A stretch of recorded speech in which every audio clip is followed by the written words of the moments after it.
The first night is never easy when you look across the dugout and see an old friend wearing the other colors.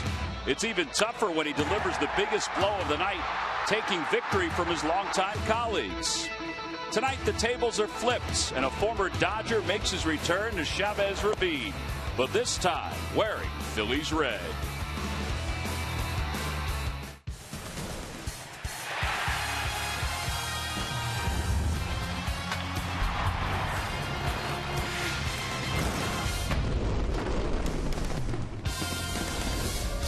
Last night was the longest 9-inning game in Philadelphia Phillies history time-wise, 4 hours and 13 minutes. Well, tonight, game number 2 from Southern California. It's the Phils and the Dodgers here at Dodger Stadium. Hi, everybody. I'm Tom McCarthy, joined by Ben Davis. We're ready to go for another ball game between the Phils and the Dodgers. And last night it was Jimmy Rollins against his former club, providing the game-winning hit for the Dodgers. Tonight it's Chad Billingsley, who will face his former team in a Phillies uniform. His former team, which drafted him in the first round back when his pro career began. And first time facing his old squad, and this time in a Phillies uniform. So anxious to see how he goes out and really attacks this Dodger lineup, which we saw do a lot of damage last evening. Well, take a look at the resume for Chad Billingsley during his career. First-round pick in 2003. 81 victories, 61 losses. His first 3 years were flat-out dominant for the Dodgers, helped them to the postseason where they faced the Philadelphia Phillies. He's always had stuff. That was never a question about his stuff. He's always had that. It's pretty much just the command. Can he keep that command, and can he stay healthy? We've seen that this year already with Chad Billingsley and landing on the disabled list a couple times. So, you know, those two factors really factor into how good he can be as a pitcher. He's still young enough. You know, hopefully he can turn his career around. All right, you talk about attacking this Dodgers offense. Well, this Dodgers offense last night attacked the Phillies. Two big pieces this year. Adrian Gonzalez has been a big piece for a few years, but Yasmani Grandal, over from the San Diego Padres, he showed a pretty quick bat in last night's ball game. Those two went deep last evening, and they got very good pitches to hit. The first one by Gonzalez was down and in, a fastball, and lefties do not miss this pitch. It's a beautiful swing, one of the prettiest in all of baseball. Adrian Gonzalez with a home run there. The one that got me was the one Yasmani Grandal. There's just a fastball supposed to be in, ends up being up and away, and he somehow yanks it out to right field, and this was a long one. Well, Yasmani Grandal getting a chance to play in the All-Star game. That was a long one. That one tied the ball game up. At one point, the Dodgers that took the lead 7-6. Phillies tied it up, but then the Dodgers walked away with the victory. So tonight, the Phils are hoping to change their luck in Game 2 of this 4-game series. Billingsley making his 5th start. Brett Anderson, also a pretty good story coming back from injuries, making his 17th start of the season. Well, a bold statement earlier today from Ruben Amaro Jr. that Cesar Hernandez is indeed the Phillies' second baseman going forward. When we return, we'll go to the Comcast Sportsnet studios.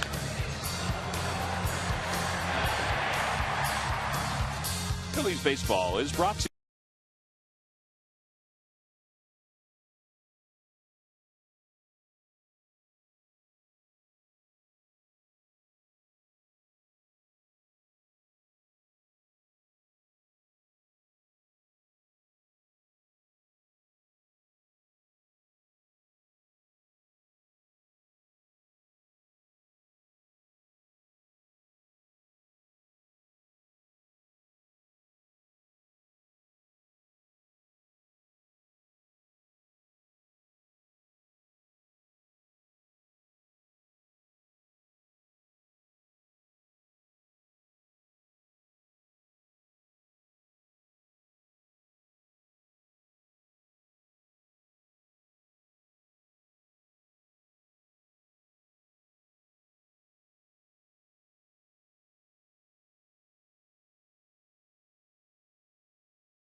2 of this 4-game series between the Phillies and the LA Dodgers. Dodgers have just now taken the field. And Brett Anderson is about ready to begin his warm-up tosses to get this one started for tonight. Well, everybody's been talking about last night's ball game around the ballpark today. And Murph, the numbers, there's always big numbers when you play a long game, and last night turned out to be the longest time-wise in Phillies history.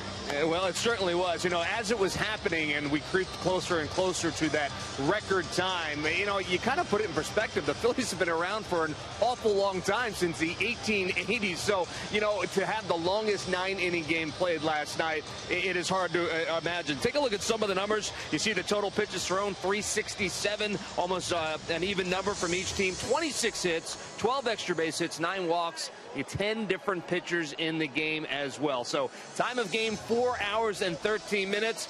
It was the longest 9 in Phillies history. Where did the others stack up? Well, there you see it.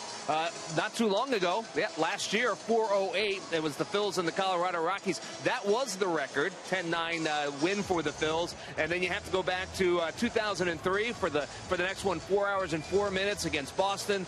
4 hours and 4 minutes, and then 4 hours and 3 minutes against Miami, and 4 hours and 1 minute a loss to the New York Mets back in 2003. So, a little bit of history made last night. Not any kind of history, guys, that I would think either one of the teams would like to repeat tonight. Here's hoping that doesn't happen again. Maybe a little bit more a crisper ball game tonight here at Dodger Stadium. Absolutely. All right, Murph, we appreciate that. Cesar Hernandez is digging in. And he is leading things off for the Phillies tonight. A little different approach. Chad Billingsley is waiting for an opportunity. He said he's going to be all filled up with emotions as he walks out to the mound for the first time in something other than a Dodgers uniform. All right, so we are ready to go. Cesar Hernandez batting right-handed, hitting in 11 consecutive games. And the first pitch of the night from lefty Brett Anderson is in there for strikes, so we're underway. It's 0-1. Anderson 5-4, 3.00 ERA. Dodgers raised some eyebrows this past offseason when they signed him to a 1-year, $10 million contract. And as we take a look at his scouting report, he will touch 93, as you just saw. He's a 4-pitch pitcher, as most starters are. But the thing you have to look out for is the last 3 starts. He's 3-0 with a 1.35 ERA. So he's been throwing the ball very well. Yeah, over his last handful of games, he has kept the ball down and gotten a lot of ground ball outs. That is the key for Brett Anderson. Cesar was 2 for 5 in last night's ball game. We mentioned the 11-game hitting streak, which has raised his overall average to 302. Playing second base again for the injured Chase Utley. We'll talk more about that. Both Pete Buchanan and Ruben Amaro touched on the evolution of Cesar Hernandez earlier today. Swing and a miss. Good off-speed pitch. Yasmani Grandal will finish off the strikeout, 1 away. Well, the rest of the Phillies lineup looks like this. It's brought to you by Xfinity, the official entertainment provider of the Phils. It'll be Revere, Franco, and Ruff, followed by Francoeur, Galvis, and Brown. Cameron Rupp does the catching tonight. Of course, Chad Billingsley is on the mounds. Pete Buchanan tried to run his lineup out there with as few left-handers as possible. Revere is 1. Dominic Brown is 1. There's Pete. 2 victories so far as the Phillies skipper.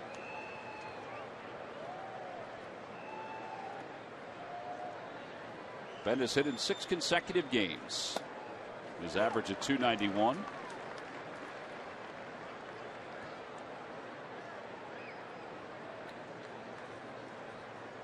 The chopper back over the mound. Howie Kendrick backhands it.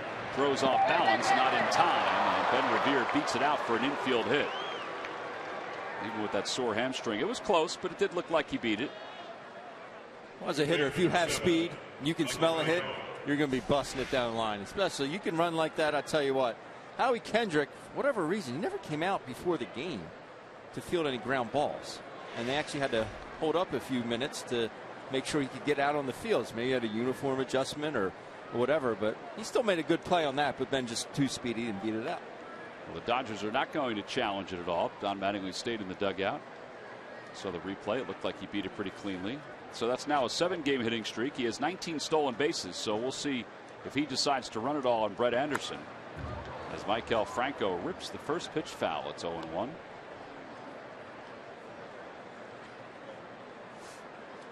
Franco playing in his 24th game as the number 3 hitter for the Phillies.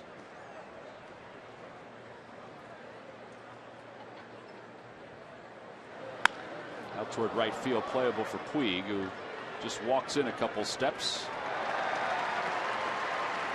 Boy, that sounded like a dud off the bat, didn't it? It sure did. Caught him out in front and just flailed it off the end of the bat. Puig with another nonchalant play in right field. That's why they call it the show, Ben. Apparently. Apparently. Here's Darren Ruff. Ruff did not play in last night's ball game. So far 1 for 5 on the road trip. The one was a home run in Saturday's game.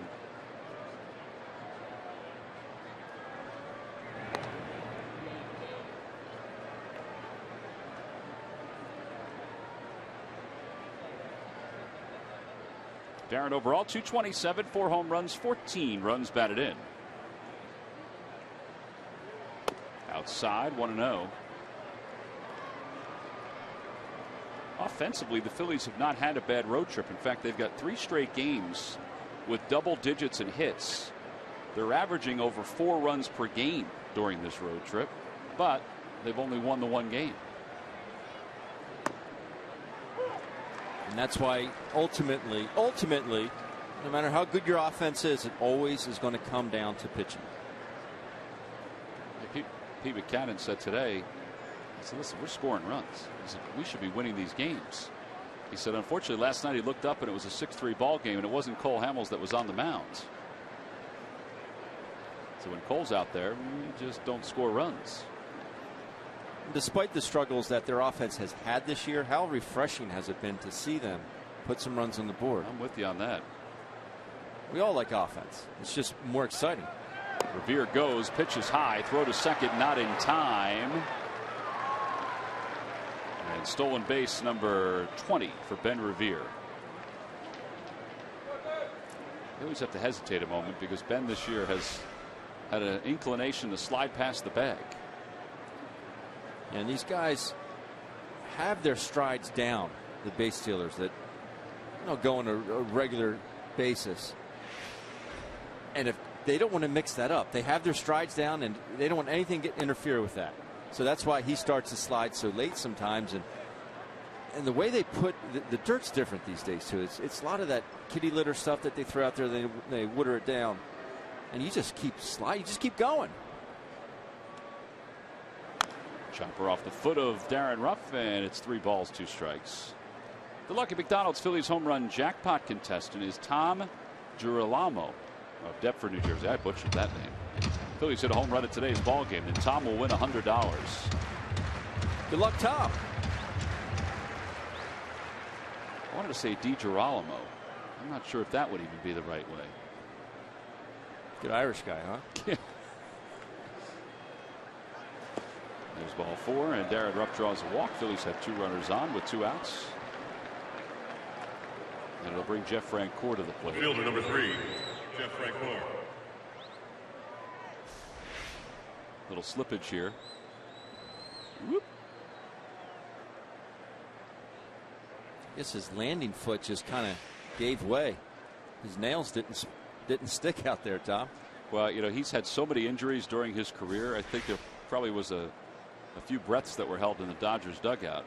Yeah, it did look like he slipped a whole lot, but he went down.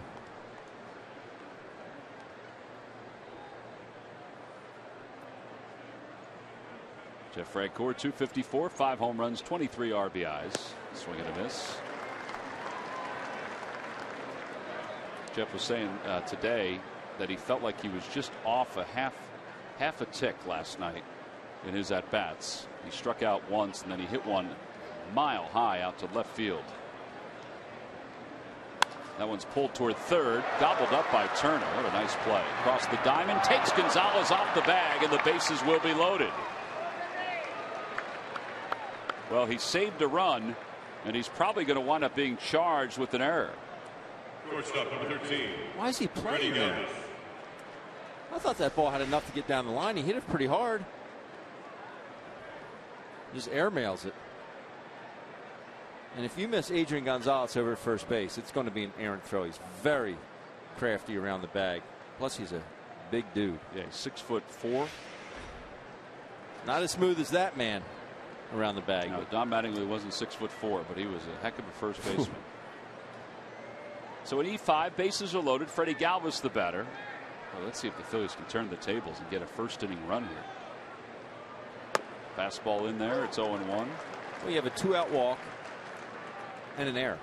So this is, they could capitalize here and get the Phils on the board early. So Freddie still riding a hitting streak. Waves at a changeup, 0-2. Freddie a little frustrated with himself.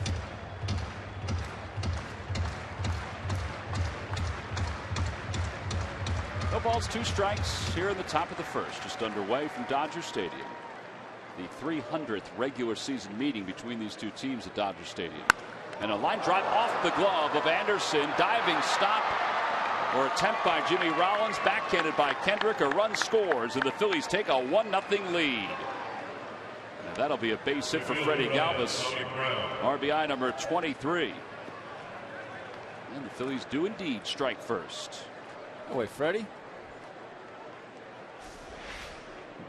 Gets down in the count and goes out and slaps. I'm not sure if that was a backdoor breaking ball or changeup. I want to say it was a changeup as he threw that same pitch 0-1.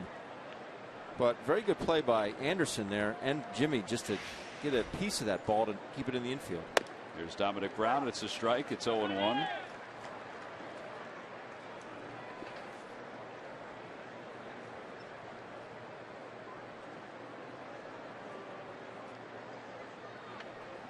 Dominic taps it foul.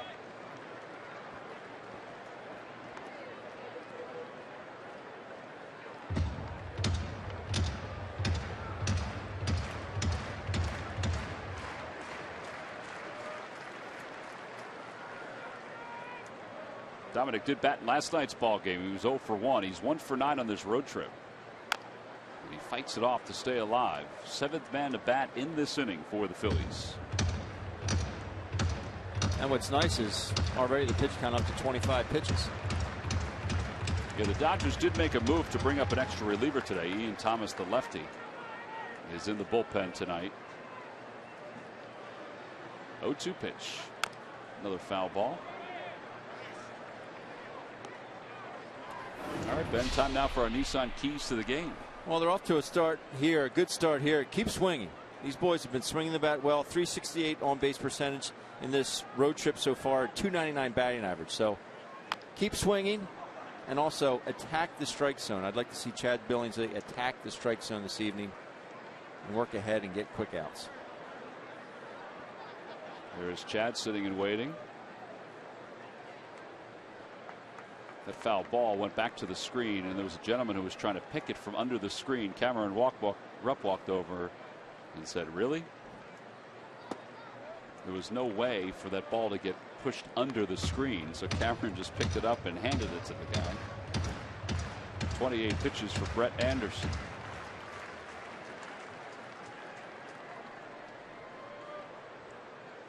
Two to two. Tom, I think Cameron was actually getting a little tired of picking up the foul balls that Tom Brown was hitting like back. 3 or 4, that right? was 3 in a row that he was trying to find different kids, and he finally said, "All right, you can have this one, gentlemen." And a foul tip. Dominic Brown is retired on strike. Second strikeout for Brett Anderson, and the side is retired. Chad Billingsley, though, does have a 1-0 lead to work with. We'll be back with the bottom of the first after this. Dodger fans, 6 runs equals free breakfast from AM.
Look at the Dodgers starting lineup for tonight's ball game. It's brought to you by Xfinity, the official entertainment provider of the Philadelphia Phillies. Peterson, Kendrick, and Turner, followed by Adrian Gonzalez, Yasmani Grandal, and Yasiel Puig. At the bottom third of Andre Ethier, Jimmy Rollins has earned a promotion to the number 8 spot. Brett Anderson will bat ninth, and they will face right-hander Chad Billingsley, who allowed 6 runs on 10 hits in his first outing back from the disabled list last time out. Overall with the Phillies, he's 0-2 with an earned run average of 7.71. And well, Benny did say that there would be a lot of emotions when he walked out of the mounds, and then was asked what kind of emotions. He said, I don't know. I'll tell you after the ball game. Well, he did spend a lot of years here. You know, his fastball will sit at around 91 miles an hour. He's a 4-pitch pitcher as well. 41-27 here career at Dodger Stadium. So a mound he's very familiar with. First batter is Jock Peterson. He takes a strike. It's 0-1. Peterson hitting .233 with 20 home runs and 39 runs batted in. He's 5th in the league in home runs. He also is 3rd in the league in walks with 56, but the man has struck out 99 times in his rookie season. He's also first in chiropractor adjustments. Man takes a hack. Talking to Davey Lopes about it today, he said he has a violent swing. And the 0-2 pitch up high, 1-2. Asked Davey how good he thinks he can be. He said, well, he can be very good. He said, but he does have to make some adjustments to his approach and his swing, which he will. He said he's working on it. Breaking ball, and it's 2-2. Well, guys that swing as hard as he does, they're just easy to adjust to as a pitcher, especially pitchers with big league stuff that know how to pitch. You don't even have to be an overpowering guy to figure out how to get him out. You know, the harder he wants to go, the more you subtract. Plain and simple. Breaking ball inside. It's 3-2. Mark McGwire has turned out to be a good hitting coach. First with the Cardinals, now with the Dodgers. His time is called.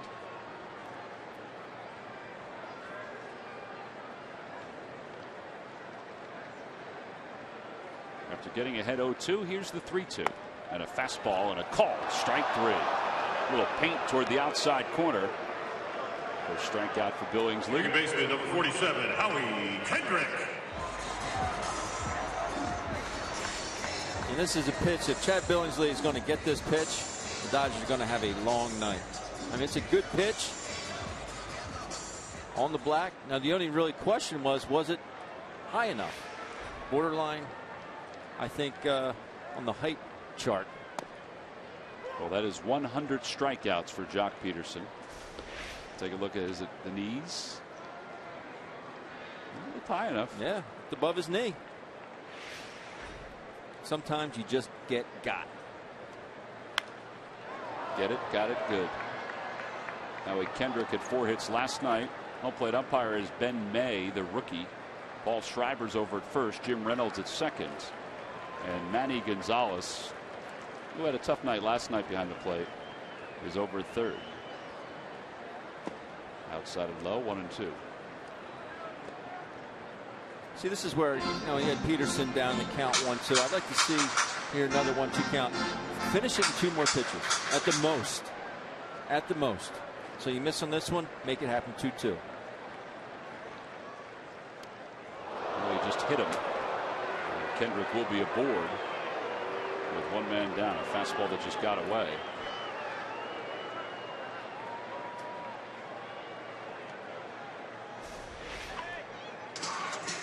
Third baseman, number 10, Justin Turner. With the inside of the back elbow. To the back arm. Quit diving. You know, we saw him go out and hit that triple to right field last night, the double to right field. If you take a pitch like that, I mean, that wasn't, he stands pretty close to the plate, but he's not that far on top of it where you get hit in the back elbow, and the inside of it. Here's Justin Turner. You saw where he sits as far as the league leaders go. He's had a heck of a year. And he takes low. It's 1-0. Turner was 1 for 4 last night. He had a double and an RBI. He's made an error tonight that's led to an unearned run for the Phils.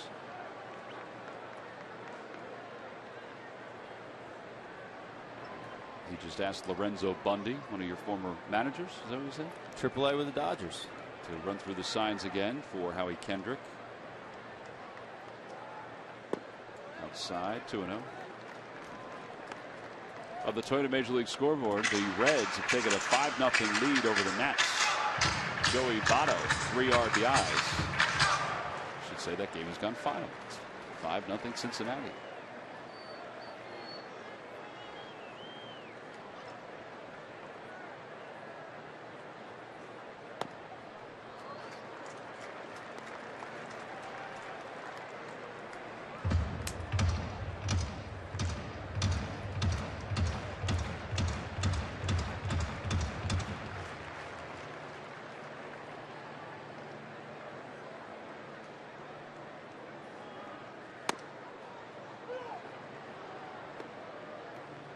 Fastball, and it's 3 balls and 1 strike.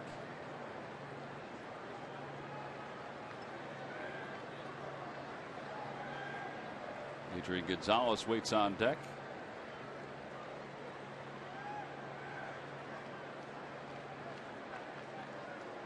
And a line drive base hit it to center field. Kendrick will stop at second. The Dodgers have 2 on with 1 man down here in the first. Well, Adrian Gonzalez was able to go yard last night, pitching the perfect spot for him. And we've looked at this in the open. A swing that pretty is not going to miss a pitch down and in like that. It's a strike. When I say down and in, I mean down and in, but still for a strike.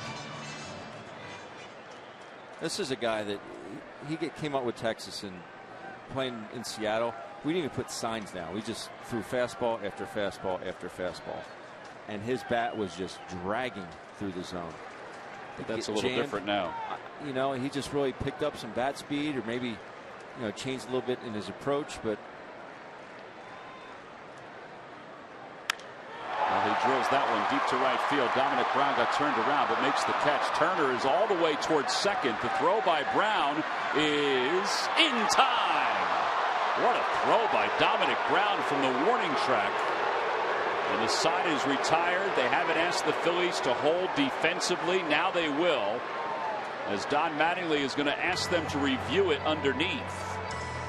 What a throw by Dominic Brown. Yeah. You never know what you might experience when you come out to Well, not only did it have a lot on it, but yeah, he's out.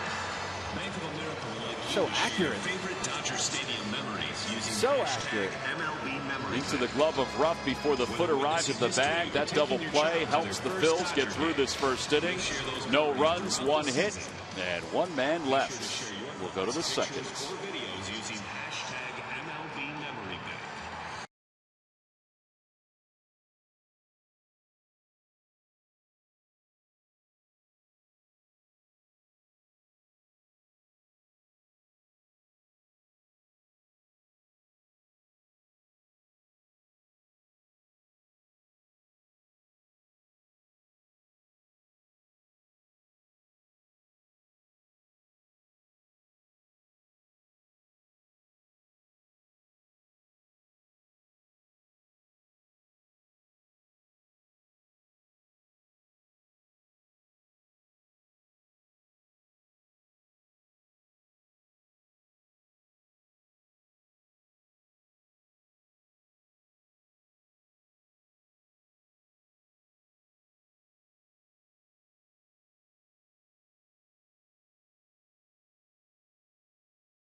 A free magnetic photo frame for all fans will take place on Saturday, July 18th when the Phillies take on the Marlins. Access to the field begins at 5:05. Take photos of your favorite Philly between 5:40 and 6:10. Tickets can be purchased by going to Phillies.com. Well, True Detective must be done filming. Colin Farrell is here watching the Dodgers and the Phils from Dodger Stadium. Have you watched the second year of True Detective yet? I have not. I think we have a DVR. You have to get that portable DVD player involved. Brett Anderson fields that grounder off the bat of Cameron Rupp, and there's one away. Well, it's going to be hard to top Pitcher number 38. season one. Here's that play that ended the last inning. Well, it's a good play, obviously great play by Dominic Brown, but the thing I'm wondering is why Dom Brown is kept going this way when I think he needs to be going out towards this way, out towards the ball. You're going to cut down distance on the play and make that throw a little bit shorter. Yeah, I wondered if Darren Ruff was searching for the bag there, but it did arrive soon enough. Well, you could be taking it like you take every other throw from the infield. You just put your foot on the bat and reach out and stretch. You know, again, you know, he's going in that direction. I'd rather see him go out. You're going to cut down that distance on the baseball. Chad Billingsley fouls the pitch back. It's 1 ball and 2 strikes to him with 1 man down. Billingsley 1 for 7, his 1 a home run. He's now 1 for 8. 3rd strikeout for Brett Anderson. 2 quick outs here in the second. So Billingsley's down swinging.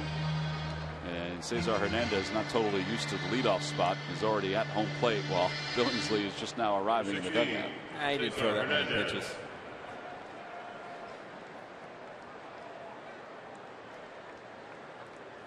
Cesar struck out his first time up.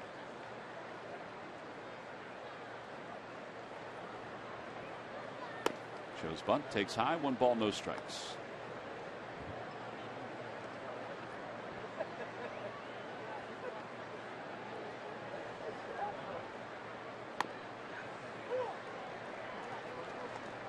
Brett Anderson, I'm sorry, Ben. No, go ahead. Brett Anderson has had Tommy John surgery, a foot injury, a finger injury, and a back injury. As that one is dribbled up the third base line, barehanded by Turner, he throws it right on by Adrian Gonzalez. We'll see how they score that one. I'm sure they'll score it a hit, but got to be a hit. I would say a good throw has him, though. Number 2, Ben Revere.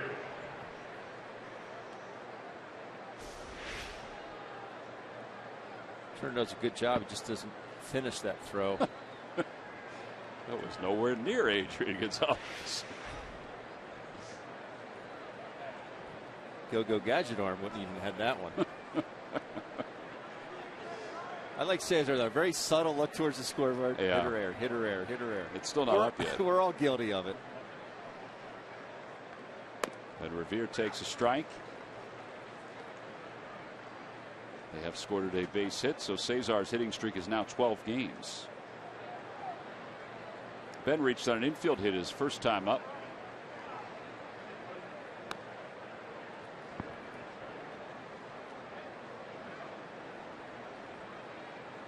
So we've had 3 infield hits thus far. Freddie's and Cesar's and crushing the ball against Brett Anderson. Ben Revere. Well, if you have speed, you might as well use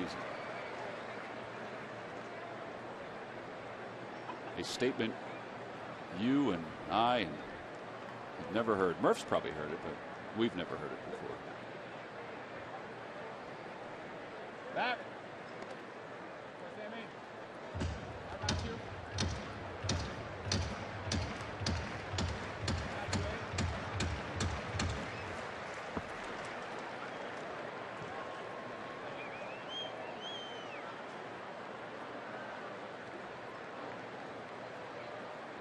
Ground ball, second base. Howie Kendrick is up with it. Phillies go down quietly here in the second. No runs, 1 hit. It was an infield hit. And 1 man left. Middle of the second. Phillies 1. Dodgers nothing. Ladies and gentlemen.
League action for the Sixers, plus a recap and discussion on tonight's Phils-Dodgers game. Watch Breakfast on Broad from 6 until 8 a.m. over on the Comcast Network. Well, with Ben Davis and Greg Murphy and Tom McCarthy, we go to the bottom of the second. 1-0. Phillies on top. Chad Billingsley back to work. He allowed a hit in the first. He'll face Yasmani Grandal.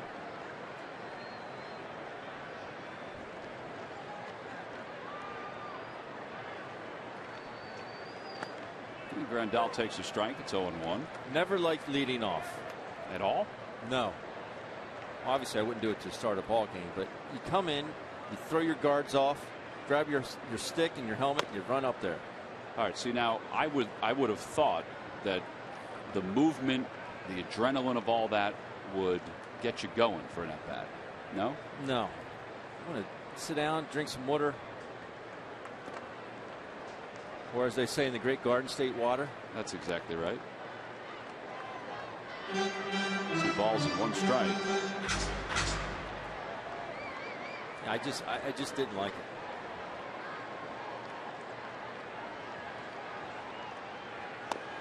Just a bit outside, 3-1. Were your legs wobbly at all? No, it was just I was so, and to this day am so routine oriented. It just threw everything off. I just didn't like it.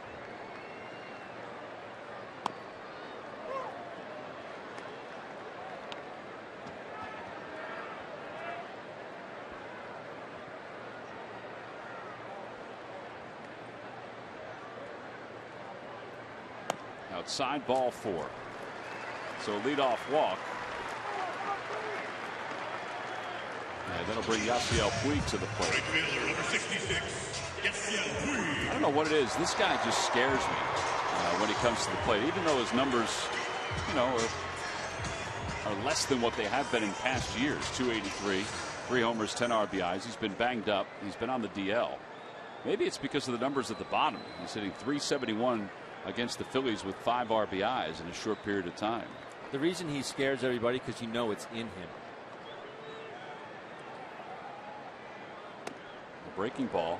He got away with one there. It's 0-1. When you look at the way he's built, I mean, it's just he might actually have to back off a little bit. He's getting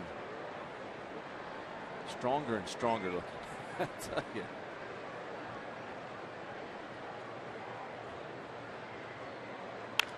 Out to right field. It's not deep. Dominic Brown comes running in. He's going to play on a hop. Going to third with the throw. Grandal on one hop is out at third base. Yeah. Oh, you want to talk about a base running blunder. That's the second one that Dominic Brown has exploited in this game.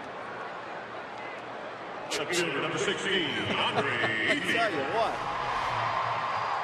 He gets to him. He's lucky this ball doesn't get by him as he kind of backhands it and stabs at it, but comes up firing. One good thing about Dominic Brown's arm is it stays very true. It doesn't tail. You see he caught that right in the heel of the glove, but his arm doesn't tail. Throw doesn't tail at all. This is just silly. Why would you even think about going to third? He must have thought it was a lot more shallow than it was. Guess. Well, Dominic Brown threw somebody out in the first inning. Now Puig may test him also. Nope, he's going to stop at second base. Threw somebody out in the second inning, and now does so here in the first inning. Now does so here in the second. Puig's like, that's what I do. Like, what are you doing? Shortstop, number 11, Jimmy Rollins. Dominic Brown was hoping he would try and take another bag there.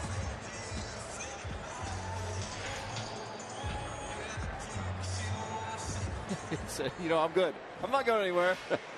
Save your bullets. Well, now Jimmy Rollins. Rollins with a couple hits in last night's ball game. 2 for 4, 2 runs scored, 2 RBIs. He'll bat here with runners on first and second. He takes strike 1. It's 0-1. Talking to Pete Macadam today, he said, so what did you think? Did you guys talk about whether I should have walked Jimmy Rollins last night to face Jock Peterson? And I said, yeah, we talked about it, that was an option. Because we did. Chopper to the right side. Hernandez charges. And they get the trail runner, Jimmy Rollins. And he said, you know, I never even thought about walking Jimmy Rollins. And he said the reason was, he goes, we've seen Jimmy for years. And he's a .210 hitter. He said, I just thought about executing a pitch in that spot. So we've been trying to get Jimmy Rollins to, change his approach from time to time. And he did in that spot. He said, but I never even thought about walking him there. He said, I thought that he was the right guy to go get in that position. But Jimmy has always had a flair for the dramatic. Anderson a swing and a miss. It's 0-1. You know, if you're looking for someone to step up in a certain spot, I agree with that. Jimmy.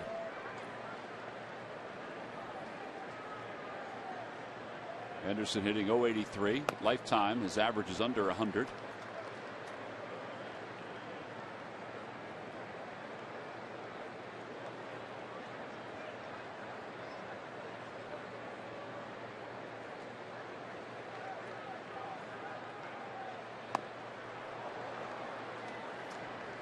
Missed that by a foot. Throw it again.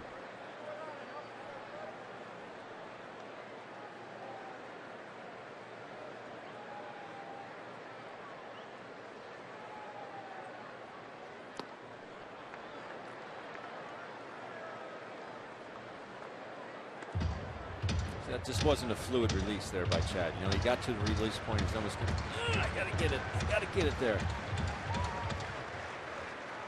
That's why he ended up spiking it into the dirt.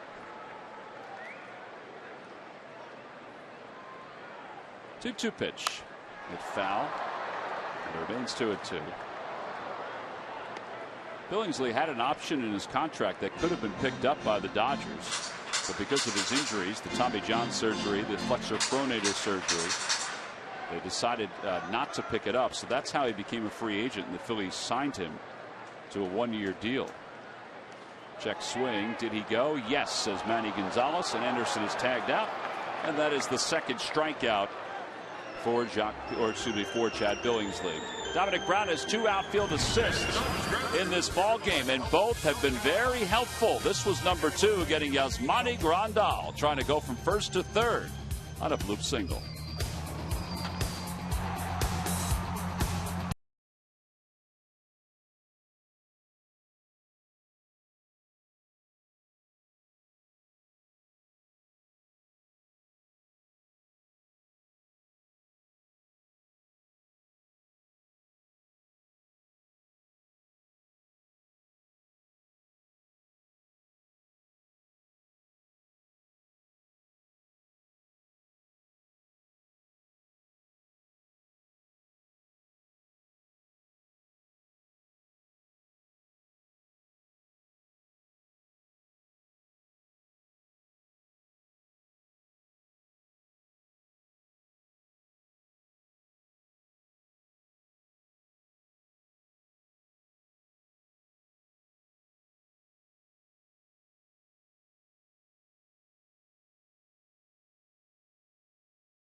Phillies.com. Go to the fan section for all the information, and please submit your answer on the subject line. All right, Ben, the question is, who are the 2 players in Phillies history that have had a 30 home run, 30 stolen base season?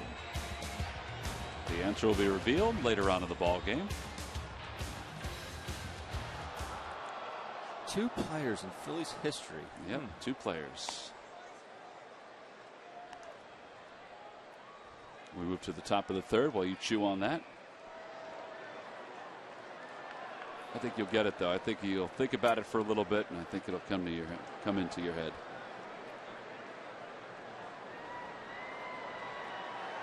Maikel Franco will lead things off here in the third.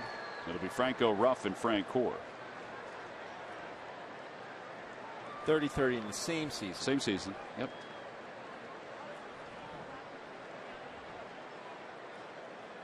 Breaking ball is high. It's 1 ball and no strikes. Franco flied to right his first time up. So 0 for 1.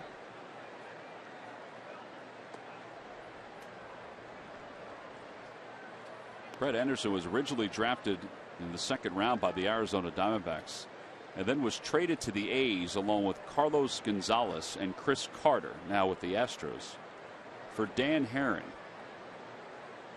What a lopsided trade that was, even though Herron did win some games for Arizona. Then he wound up going to the Colorado Rockies. He had a solid first year with the A's. Went to the Rockies. He's been battling injuries, as we mentioned. And he just walked Maikel Franco on 4 pitches. So Franco's aboard. 2nd walk issued by Brett Anderson. Darren Ruff's coming up. Let's check in with Greg Murphy. Murph. All right, thank you very much, Tom. Well, it's a topic that has been discussed over the last week and a half, 2 weeks since Chase Utley has been on the disabled list. But you alluded to it earlier in the program. Kind of a bit of a bombshell drop by Ruben Amaro Jr. today. Certainly newsworthy for sure. When he was asked today whether or not Chase Utley would be, when he gets healthy, would be back in that starting lineup, would be the starting second baseman, Ruben made it quite clear. He said, as far as I'm concerned, Cesar Hernandez is the best second baseman we have on this team, and I would imagine that he would continue to play second base. He said, no, that's not to say that Chase wouldn't have time at second base and over at first base as well. But he said, you know, the way Cesar has played, the opportunity that he was given, and the way he's kind of taken hold of that opportunity, that he, in his mind, and this is Ruben speaking, in his mind, he would think that Cesar Hernandez would continue to be the starting second baseman. Of course, those decisions ultimately come from Pete Mackanin, who was also asked about that today, and kind of said he's going to worry about that when the situation arises. So, but it was interesting to hear the general manager say those words, that the best second baseman on the team in his mind right now are Cesar Hernandez. Yeah, Cesar hitting over 300. He said in 12 consecutive games, as everybody knows. Pete did go on to say that, you know, Chase is not going to come back until after the All-Star break, as that ball scooted over the shoulder of Freddie Galvis. Yep, hit it the other way. But he said that Chase will come back after the All-Star break, but he's going to need some at-bats before he comes back. So it's not anything that he has to worry about, Pete that is, for quite a while.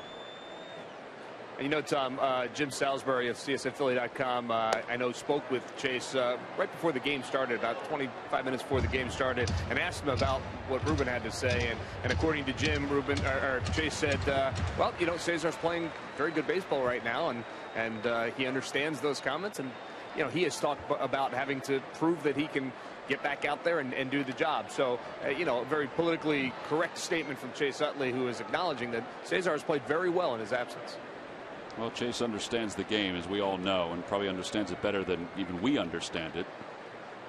And he knows this has not been a good year, as that one is ripped into right field by Darren Ruff. And Maikel Franco hesitates for a moment. Now he's going to challenge Puig's arm, and he makes it to third, and Ruff makes it to second. He deked him. No. I'm thinking there's no way he's going to beat that throw. He deked him. Nice going, Maikel. And that's the same situation. No outs. You see him just kind of stop. You say, you know what? You're going to be back on your heels? I'm going. Threw it in another gear. He just said, I'm going to go. Well, it did help that Puig was pretty deep in right field. Yes. But, all right, so now the Phillies have runners on second and third with nobody out. And Jeff Francoeur, the batter. It's 1 ball, no strikes.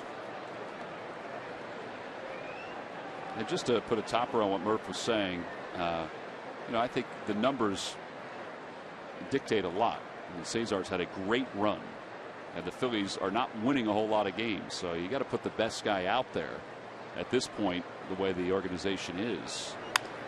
As Francoeur fouls it down the right field line. 1 ball, 1 strike.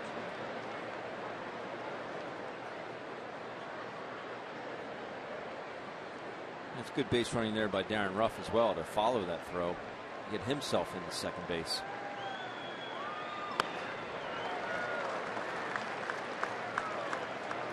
Ball 2 strikes to Francoeur. Reached on an error his first time up on a sharply hit ball down the third base line, and again Turner is playing over toward the line. This is where Jeff just really needs to shorten up. Ground ball to second base would do so many things for the Phillies right now. And a line drive out toward left center field. That's going to split the gap and go to the wall. This is going to score 2. Franco will cross the plate. Ruff's coming home, and Jeff Francoeur with a 2-run double makes it a 3-0 ball game. It's a lot better than the ground ball to second. Well, it is. But would you agree that he shortened up a little bit? He definitely did. He definitely did. It's just a bad pitch. Breaking ball that's up. But I mean, we see him go up there with an approach sometimes, almost like he doesn't have an approach. He just swings. But that time he definitely shortened up, drove that ball in the left center gap. And still nobody out. Freddie Galvis the hitter. And Galvis lines it foul, and it's 0-1.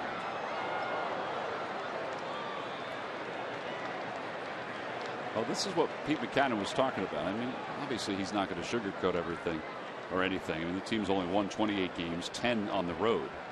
But they have hit the ball recently. We were talking about their numbers on the road. I mean, they have 1 win in 4 games on the road. But on-base percentage is up on average way higher than it is during the regular season. And their batting average is higher. Going into the night, 299. I know it's only a 4-game stretch thus far. It's phenomenal. Galvis pulls it foul, and it remains 0-2. And let's face it, I mean, this team offensively, they just haven't done a lot this year. And to see this little surge right now, it is very refreshing.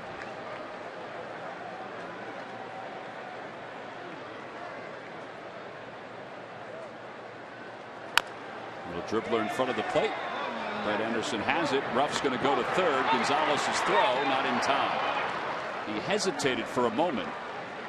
Excuse me, Francoeur. And with 1 man down, runner at third here in the third. Number 9, Dominic Brown. Wednesday, July 22nd, it's Nemours Kids Run the Bases after the game against the Tampa Bay Rays. That's for kids 14 and under. You can get tickets anytime by going to Phillies.com. Always a big thrill to get out onto the field at Citizens Bank Park.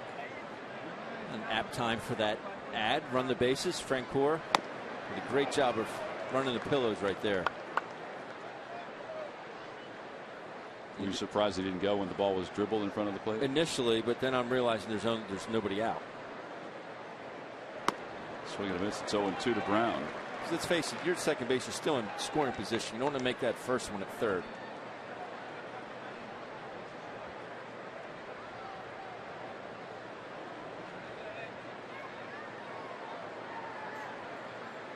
The only one back is Gonzalez. Well, the only 2 guys back, Gonzalez and Justin Turner. Turner just backpedaled a little bit before Anderson was ready to throw that last pitch.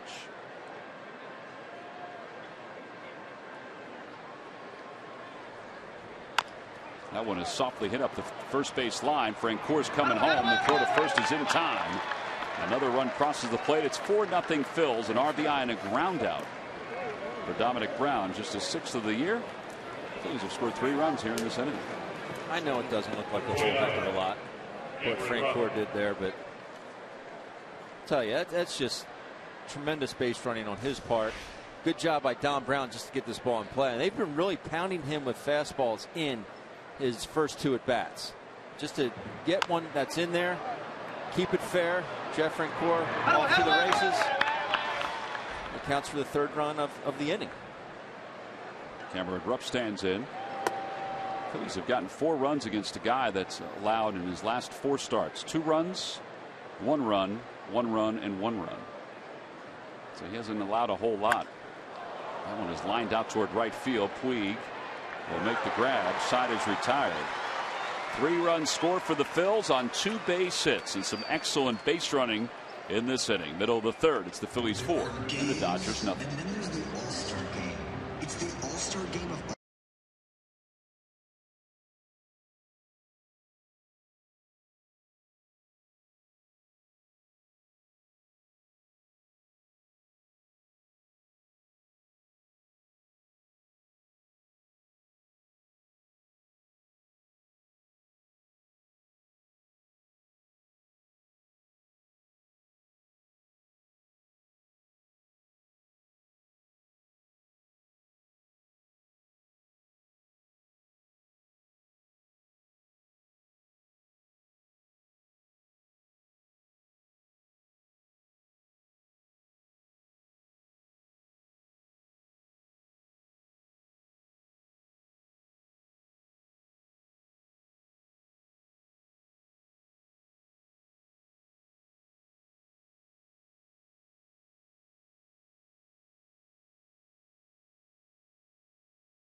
wrong when you buy right.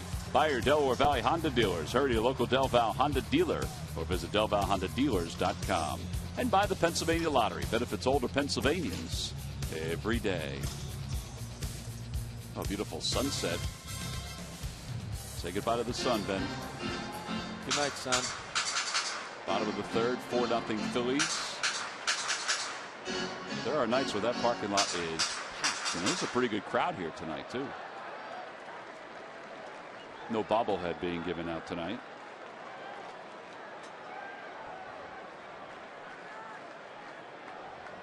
It is a giant parking lot out there. It's just endless. Huge. Jock Peterson leads it off here in the third. He takes pitch off the outside corner. Ladies and gentlemen, the sun has left the West Coast.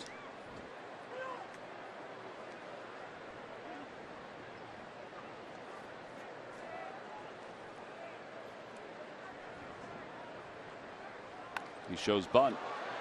Billingsley off the mound quickly. He's better hurry. Ooh, boy, he airmailed that throw. Backed up, though, nicely by Cesar Hernandez.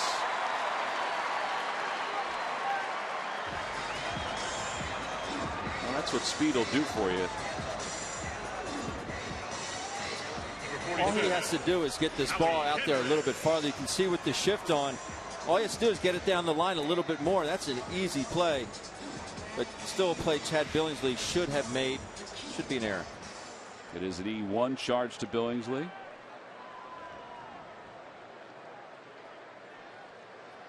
And here's Howie Kendrick.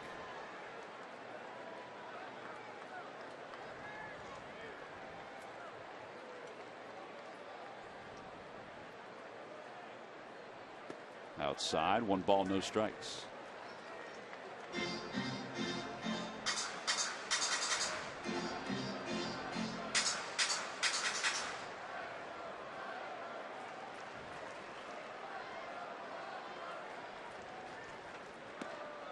Two and 0. Cameron Rupp will head back out to talk to Billingsley.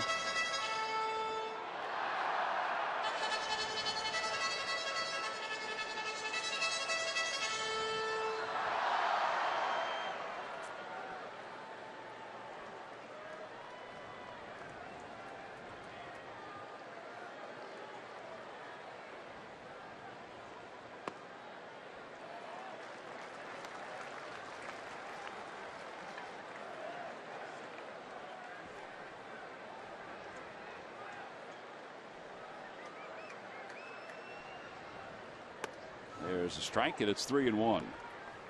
Tonight's game is also available in Spanish. Just use the SAP button on your television or change the language through the menu on your cable box.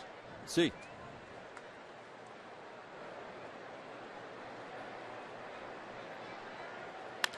This could be 2. Hernandez flips to Galvis, and it's a 4-6-3 double play.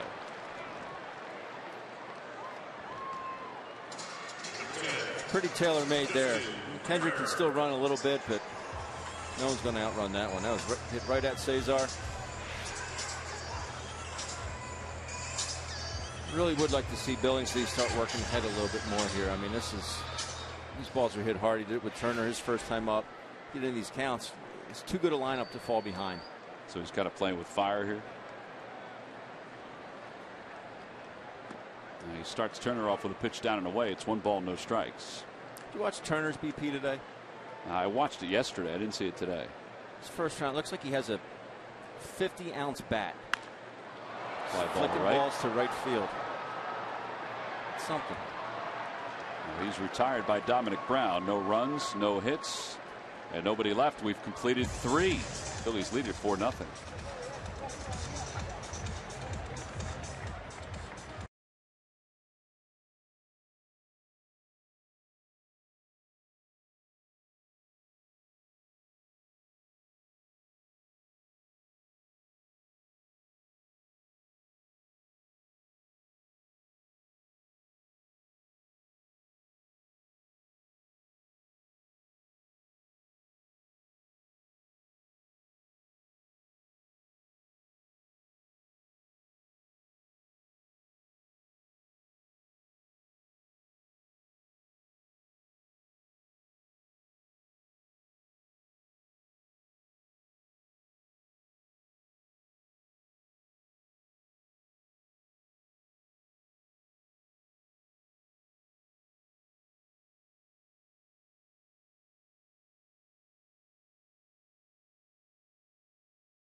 Amazingly low prices on kitchen disposables, consumables, smallwares, and so much more from your new restaurant partner, Who But WB Mason. Phillies are on top 4-0. They get a chance to bat here in the top of the fourth. It'll be Billingsley to lead things off. He struck out his first time up.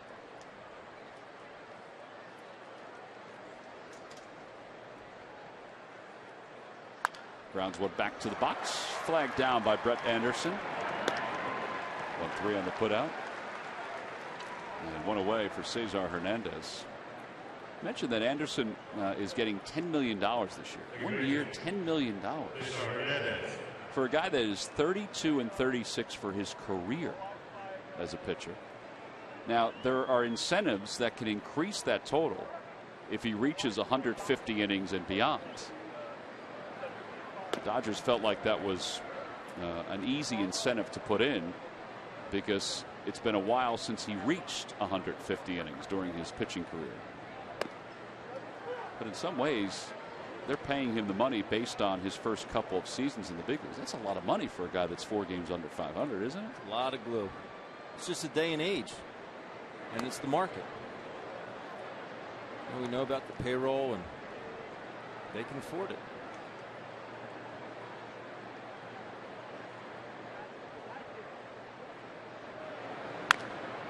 One is out toward right center field. Puig will make the catch, and there are 2 outs.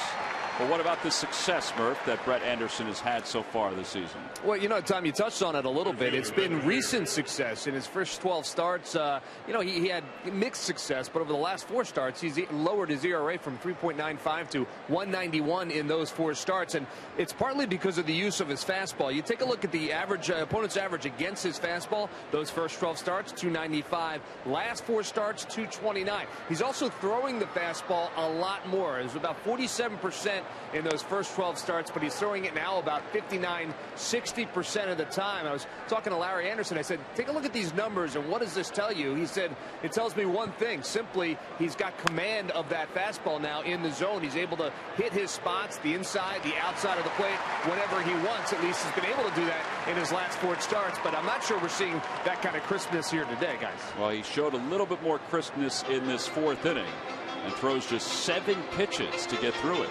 Middle of the 4th. Phillies lead is at 4.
Entertainment provider of the Philadelphia Phillies, and by the Quality Plus Ford stores. Go further. Bottom half of the 4th inning, the Phillies up 4-0. Chad Billingsley will face Adrian Gonzalez, Yasmani Grandal, and Yasiel Puig.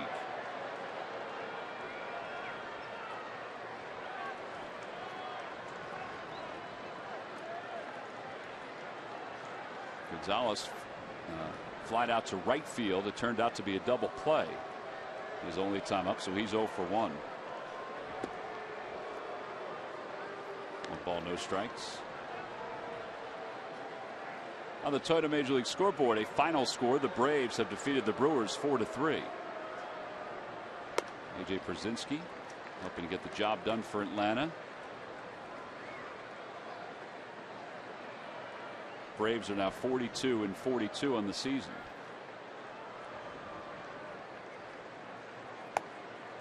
Two balls, one strike.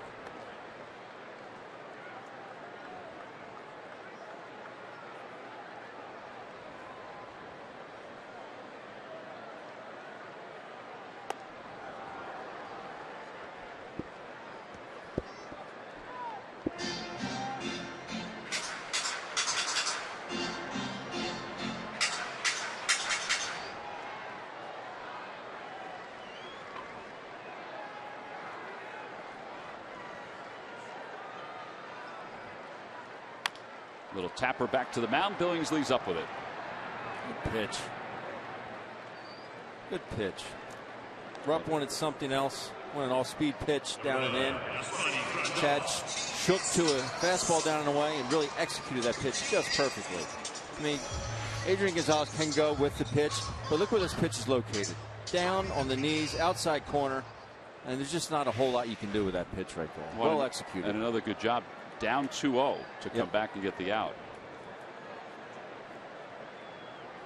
Well, Pete Mackanin was interested in seeing what Billingsley did tonight. Mackanin said he has pitched enough. Talking about Billingsley, he's pitched enough that I think it's about time to see some results from Chad Billingsley.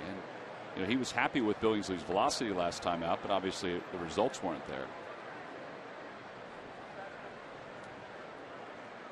Pete also touched on the changes the Phillies have made. They designated Kevin Correa for assignment earlier today. They sent Sean O'Sullivan down to AAA after last night's ball game.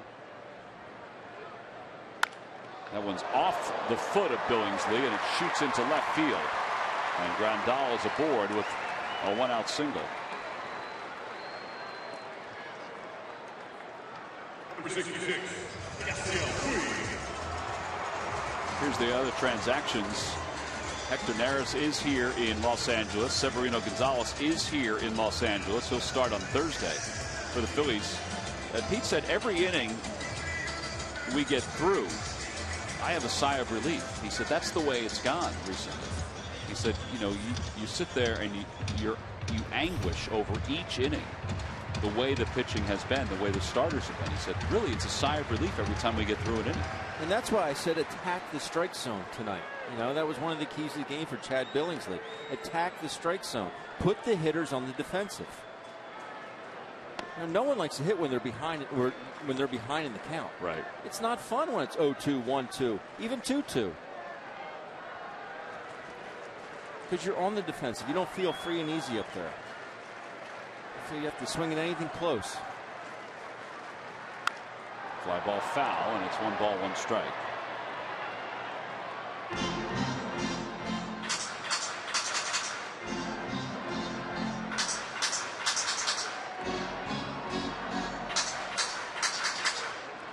Puig get a single to right field his first time up. Grandal was thrown out trying to go to third on that single.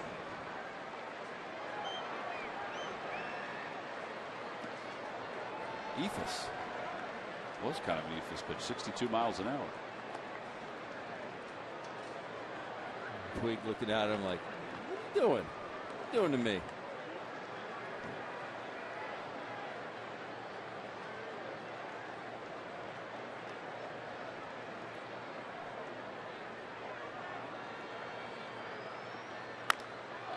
Fly ball to right field. Dominic Brown started back. Now he comes running in, and he'll make the catch. 2 outs. See, that's so often with outfielders. A big guy like that takes a big swing and just loops it. They're kind of fooled by it. Well, the Zach Brown Band is coming to Citizens Bank Park for information on the Jekyll and Hyde Tour, which will be Saturday, August 15th at Citizens Bank Park. Go to Phillies.com/country. It features special guests, the Avett brothers. If you haven't seen Zach Brown in concert, he puts on one heck of a show. In fact, he is going through his summer tour right now, that Jekyll and Hyde Tour. And it's been a resounding success everywhere he's gone.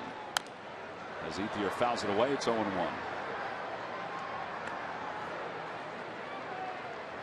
You would definitely be Jekyll. Which one is that? Very Murphy. Tom would definitely be Jekyll, and I'd be Mr. Hyde. I'd be Dr. Jekyll. You'd be Mr. Hyde. Yes. Thanks for you. It means you tell me I'm smart. That's what I'm saying. Looped out to third. Murphy, you have something to add to that?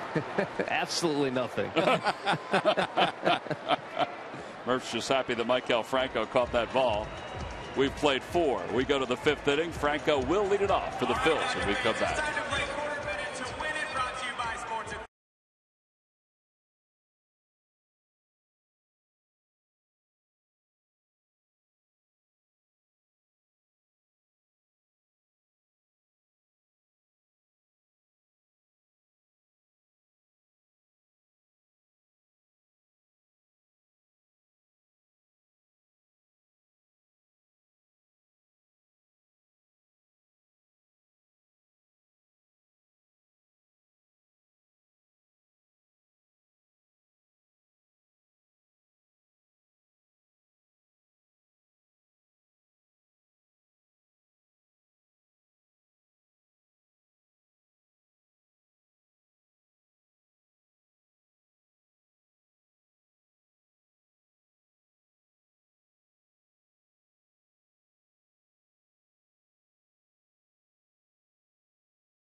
Ben, here we go. Who are the 2 players in Phillies history that have had a 30 home run, 30 stolen base season?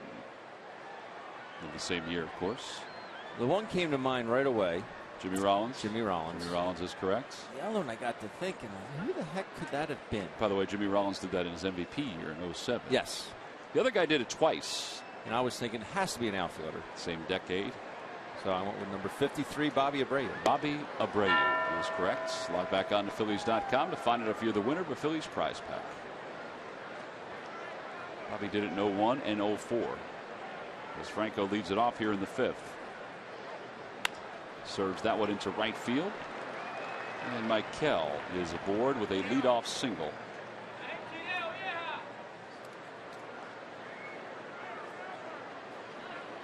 Phillies have had at least 2 men reach base in 9 of the last 12 innings. Now, sometimes you get out in front, but as long as you keep your hands back, that's enough to do some damage with. See, his body gets out in front, his shoulders go, but his hands stay back enough to flick that ball to right field. You know, some people say, I was out in front. Well, I don't care. If your hands are still back, you can do some work. You know, hands is what hits the baseball anyway. Very nice job there by Michael.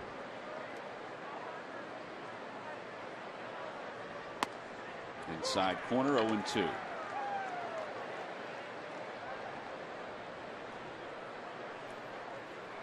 Darren's been on base twice. He's walked and he has singled. He's also scored a run.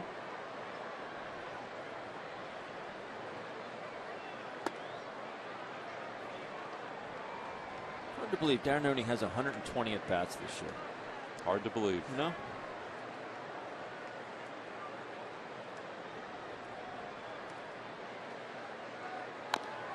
The thought was that they would get him between 300 and 400 even as a reserve, but I don't know if he's going to reach that number unless something drastic happens. If they move a player and that opens up the spot for him, whether it be say Ryan Howard at first or somebody else.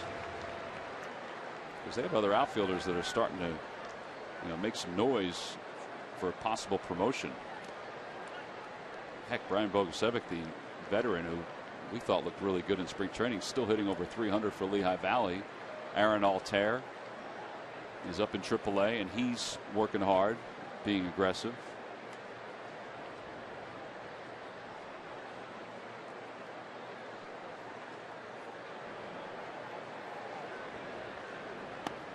And Darren is struck out for the first out here in the 5th. 4 strikeouts for Brett Anderson.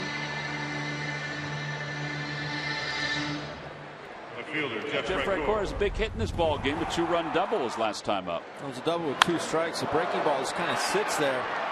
Frenchie did shorten up just a hair, but still took an aggressive pass at it. Laces it to left center to score 2. And get himself in the scoring position. Now you look at that first swing. That first pitch hack. And it seems like when he swings like that, his bat speed is so much slower. Interesting. The double he hit, it seemed like his bat whipped through the zone. That one, it seemed like he went after it too hard and his bat slowed down.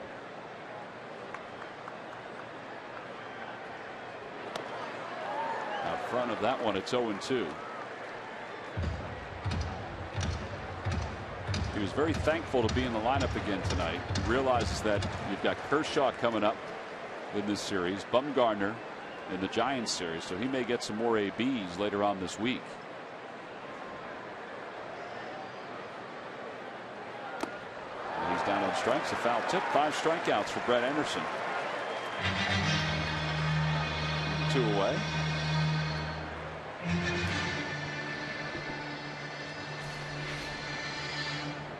Shortstop Freddie Galvis. Needed a step ladder for that one. Why is that so tantalizing for a hitter? Eye level.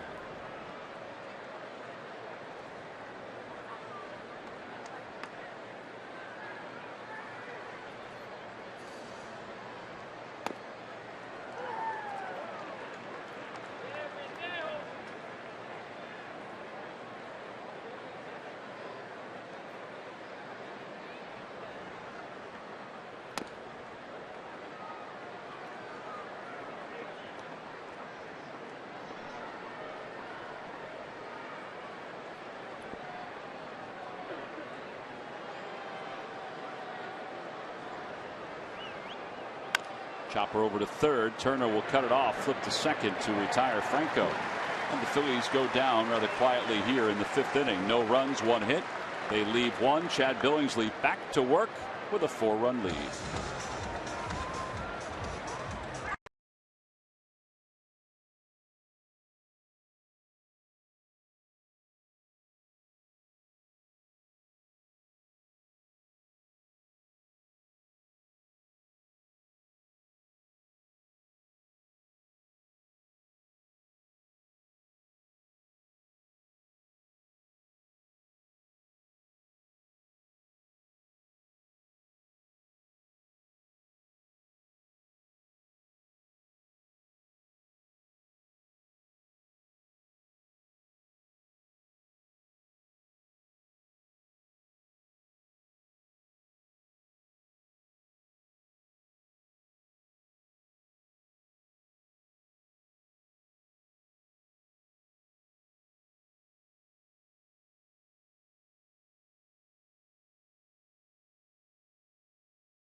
Organizations that are making a difference in our communities. Congratulations to our latest champion, Philadelphia Academies. To learn more, visit citizensbank.com.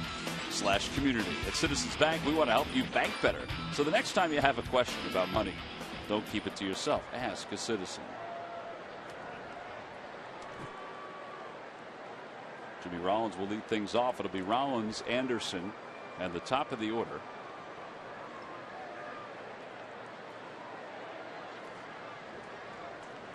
Rollins takes outside.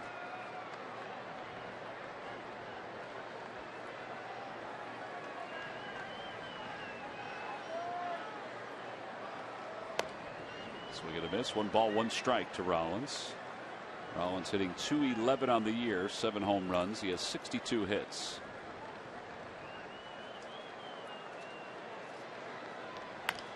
Pulls that one to the right side. Ruff's got it. Now the foot race begins. Billingsley gets there just in time to get Rollins. Davey Lopes does not think so. Rollins' body language shows that he didn't think so either. Davey is emphatic the fact that he was safe. He motioned to the dugout right away, put the safe sign up.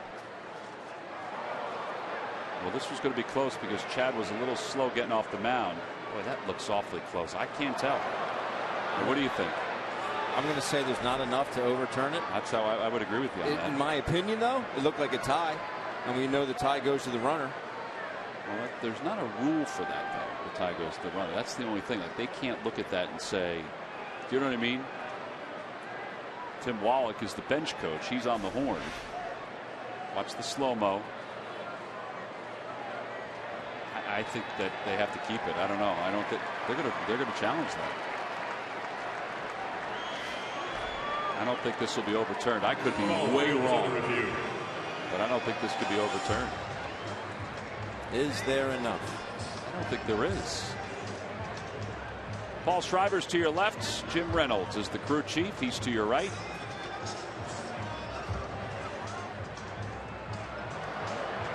We got one more look for you to look at, and this is also what New York will see. I think he's out. I think he's out also. I do think he's out.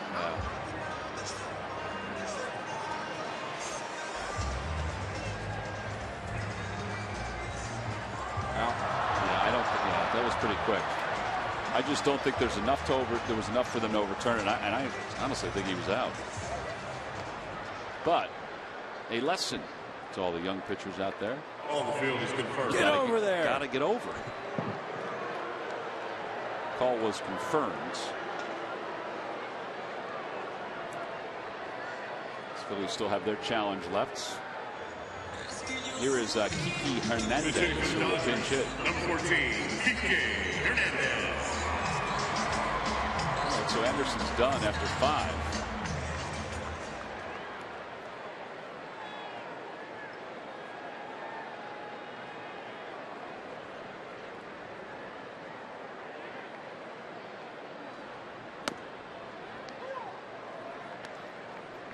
We saw a lengthy at bat last night with Sean O'Sullivan and Enrique Hernandez. Oh man, look at that curve. Another eephus, 64 miles an hour. Carlos Gomez right there, Tom. We have bats, we have helmets flying off everybody's head.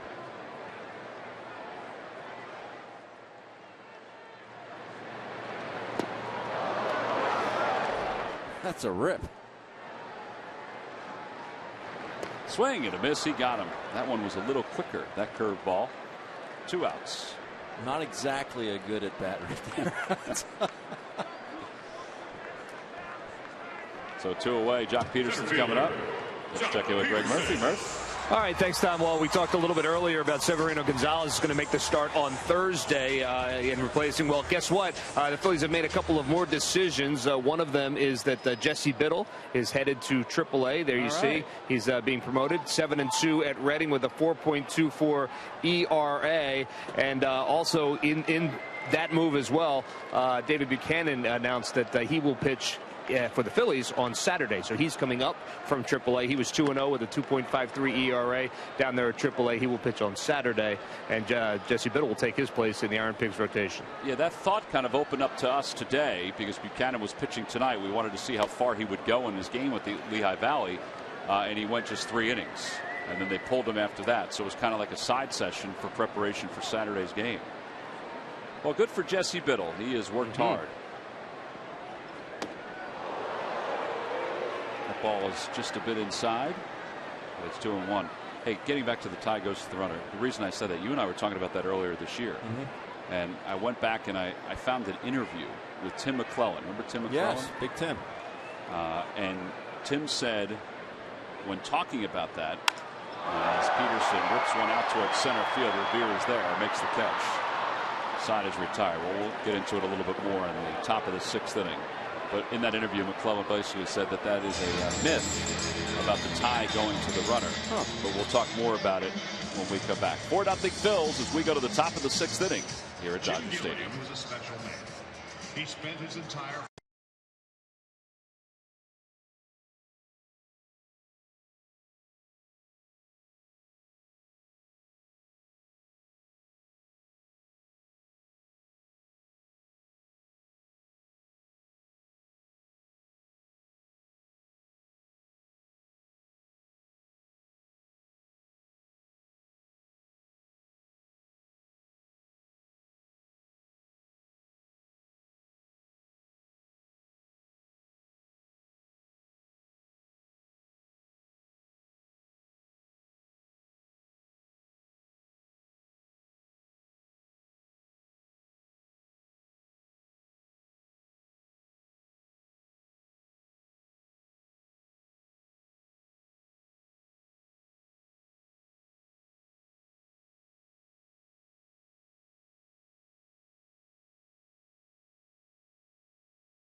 selected to join the National League in the 2015 All-Star Game. Jonathan has been closing the door for the Phillies with consistency since he arrived, and the 2015 season hasn't been any different. Leading up to his Midsummer Classic selection, he had saved all 14 attempts, 16 straight dating back to last season, and 30 of his last 31 opportunities. Papelbon's 6th All-Star nomination is well-deserved. And it's brought to you by Independence Blue Cross. Live fearless. Top of the 6th inning, the Phillies hope that they can get to the back end of their bullpen tonight. Everybody is pretty much rested and ready to go, according to Pete McCannon earlier today. Dodgers are getting into their bullpen rather early tonight.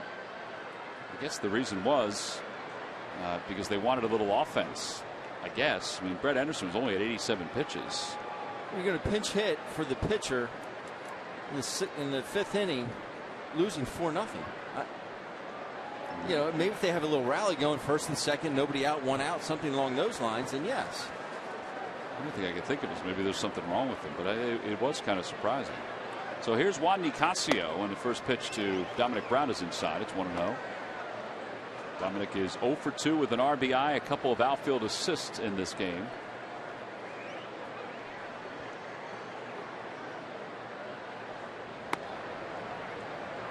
Two balls, no strikes.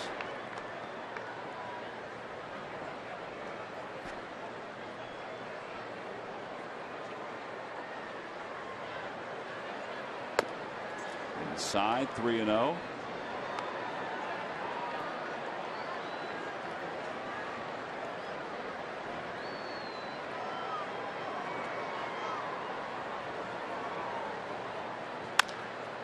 He's back toward the middle. Dominic Brown has a base hit to lead off the 6th inning.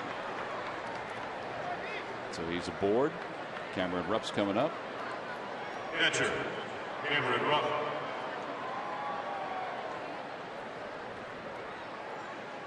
I guess you're at the bottom part of your lineup and you have a 4-0 lead. It's okay to turn Dom Brown loose there, but I'm looking at this guy hitting 185 going in tonight with no home runs. Like base runners right now, but it worked out. You got a knock.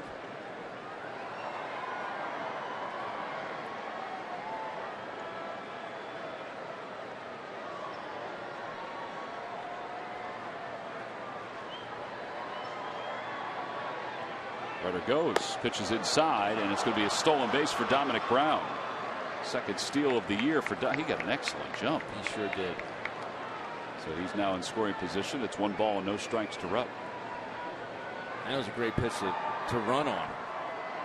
Not a good pitch to handle if you're Yasmani Grandal.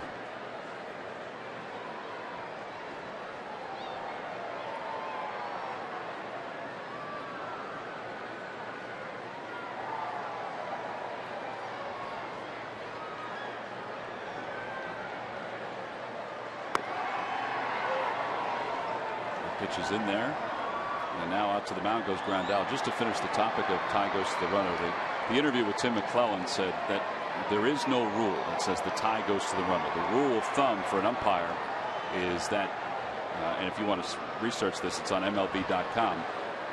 The rule of the thumb is that the base runner has to beat the throw to the bag. That's basically what umpires look at. So there's no tie goes to the runner in the rule book. I think that's one of those things where you hear in Little League and it's just you assume it's true for the rest of your life. I know. Inside and low, 2-1. In this situation, Cameron Rupp, drive him in. And I'm not looking for him to just shoot one to the right side.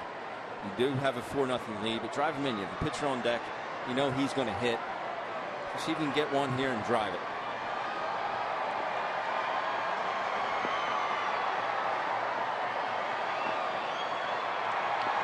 Broken bat looper into right center field. That'll drop for a base hit. Brown to third. He'll be held up there. Peterson has an excellent arm. It'll be a single for Rupp that puts runners on first and third with nobody out. And Billingsley's coming up. Pitcher, Chad Billingsley. All right, Ben Davis, what do you want to do here with Billingsley? You want him to bunt the runner up to second? Yes. I want him to lay a bunt down. And then second and third with Cesar Hernandez up with 1 out. That's what I'd like to see. I think that's what you're going to see. Hopefully John Mizrak can see.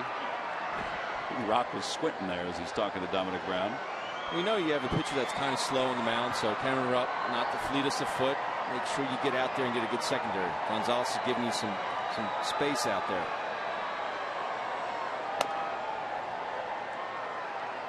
You know, much like a third baseman, if you're on third base, you want to take as much as the first baseman is going to get you. Andrew Gonzalez is going to be charging hard. Hopefully you can get this bunt firmly and make a play to second base. So as a base runner, you, Cameron Rupp, want to take as much as he's going to give you.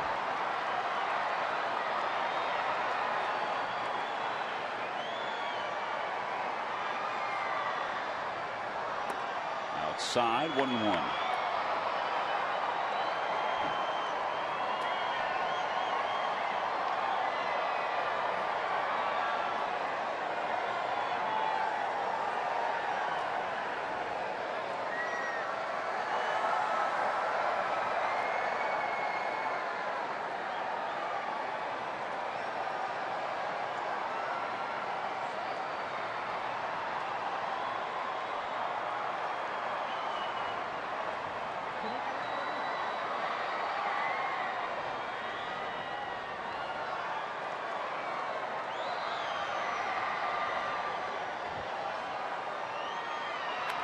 And the bunt is a good one over to the right side. Gonzalez will throw to second in time to get Cameron Rupp. Well, maybe it wasn't as good as I thought.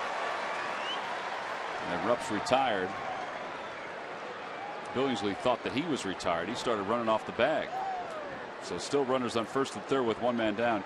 You talked about a good secondary lead because Gonzalez was off the bag a little bit. I didn't think that he was getting a good secondary lead. Neither did I. And the thing is, Adrian Gonzalez comes in, catches the ball, checks Dom Brown at third base, and still gets Cameron Rupp out at second base. You watch him crash here, watch him look at it, he checks third, and then still makes a throw to second base. Only gets him by a hair, but I would have liked to see Cameron Rupp get out there a little bit farther.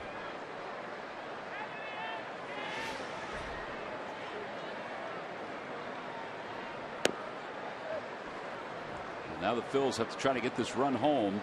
With 1 man down, runners on first and third. Cesar Hernandez is 1 for 3.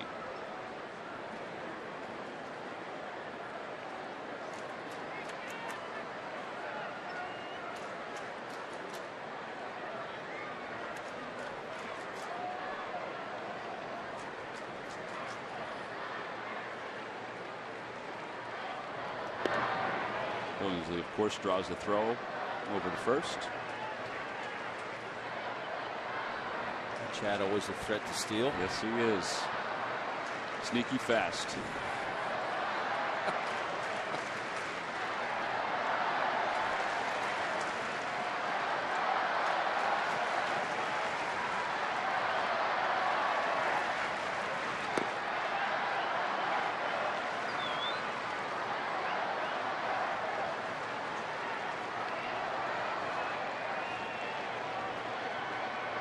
And Revere waits on deck.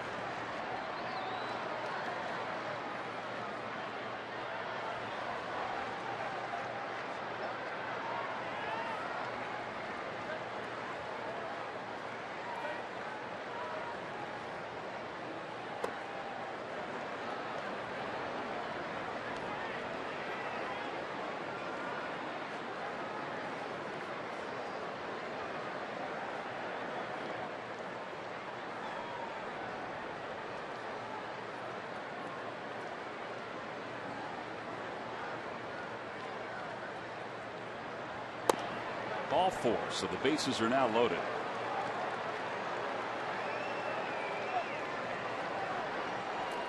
Well, it's not just the Phillies relief pitchers. It seems to be going around. All these deliberate actions by the relievers. Slug your way to Home Run Derby, the Home Run Derby crown, and master the free award-winning game millions are playing. Download MLB.com Home Run Derby free on the App Store and Google Play. Albert Pujols has thrown his hat into the Home Run Derby. And Revere is 1 for 3, singled, an infield single, and scored in the first. The infield is in for the Dodgers. And Revere takes strike 1.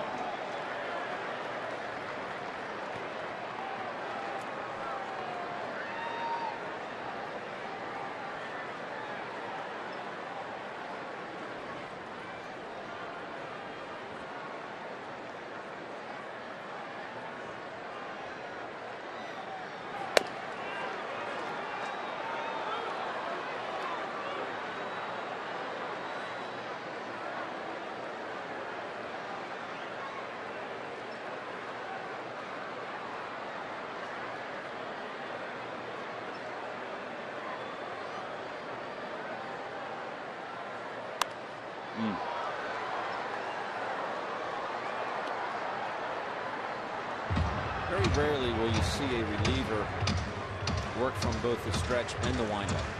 You see Nicasio obviously work from the stretch with runners on, but now bases are loaded. He went back to the windup despite only having the one out. Now, do you think that's a throwback to his starting days when he was with the Colorado Rockies? Absolutely. I think he feels more comfortable like that. I think he feels he can get a little bit more velocity in his windup. Well, with the bases loaded, the count is 1 ball and 2 strikes to Revere, and Revere takes high. It's 2-2. First part of his career up until this season was spent with the Colorado Rockies organization.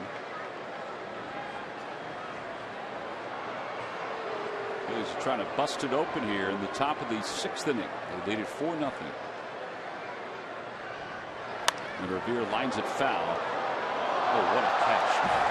What a catch. Panama Jack caught it. That's exactly right. Thank goodness he made that catch, because there were people that had no idea. Look at the young lady in the background. She has to be, what, 10 years old, 11 years old? She thought she was going to grab it. That ball was smoked. Now the 2-2 pitch. Little tapper off the foot of Revere.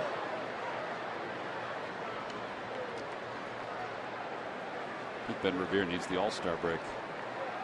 Hamstring, fouling balls off his foot.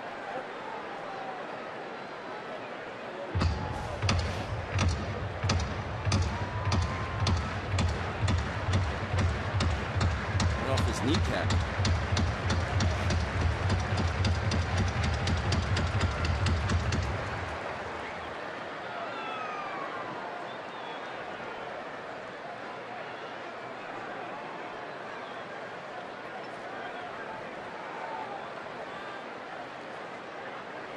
Back toward the middle. That'll sneak into center field. A base hit. Brown will score. Here comes Billingsley heading home. The throw to the plate.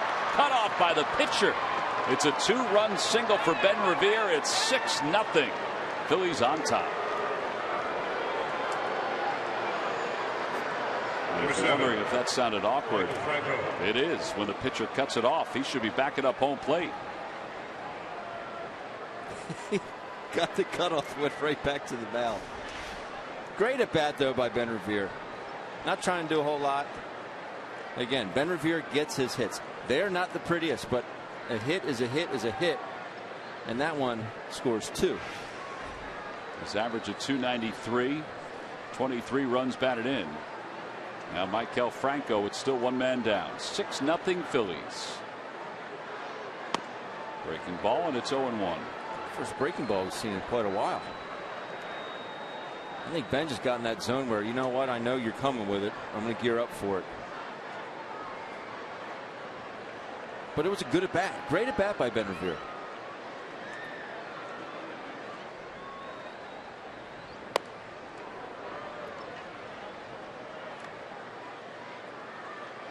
Cesar was thinking about stealing third there. Revere thought,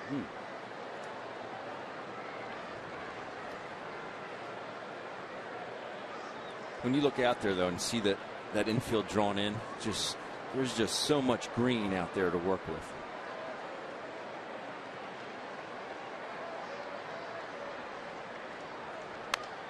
That one's fouled back.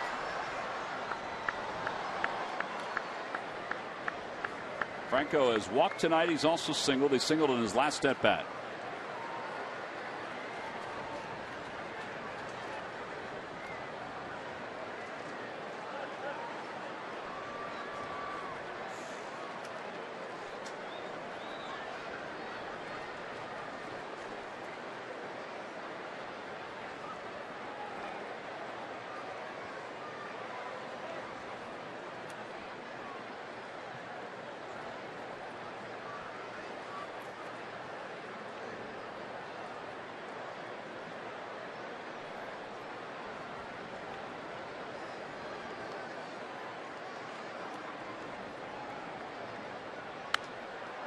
That one's popped up foul over the Phillies dugout.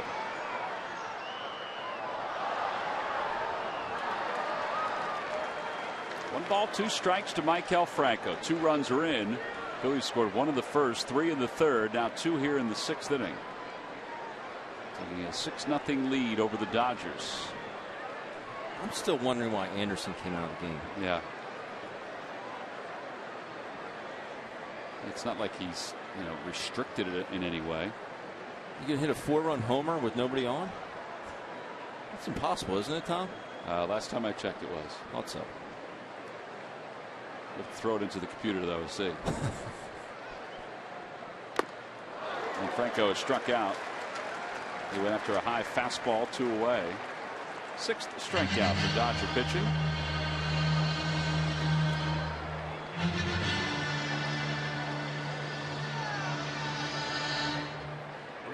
Now you got to give Billingsley credit for scoring on that single as well. Yeah, it wasn't hit terribly hard, but him knowing that the infield is in, he could take some liberties out there at second base and expand that secondary lead.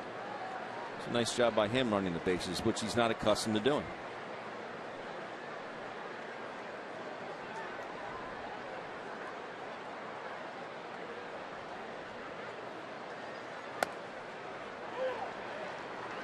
Darren Ruff walked his first time up, singled his second time up, struck out his last time. So he's officially 1 for 2.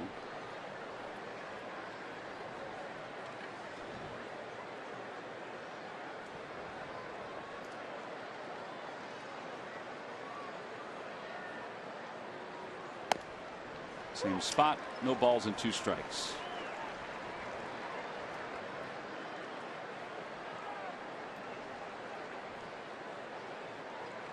Guy you just saw with the beard, Clayton Kershaw, is going to pitch tomorrow against Adam Morgan. That's game 3. Game 4, Zach Greinke against Severino Gonzalez. No balls, 2 strikes to Ruff. Ball hits the bat of Darren Ruff. They are really making a conscious effort to pitch him inside. This looks like he's guessing. He took 2 fastballs right down the pike. First 2 pitches. Looks like he was kind of looking to dive there for a breaking ball down and away, and the ball just got up and in on him.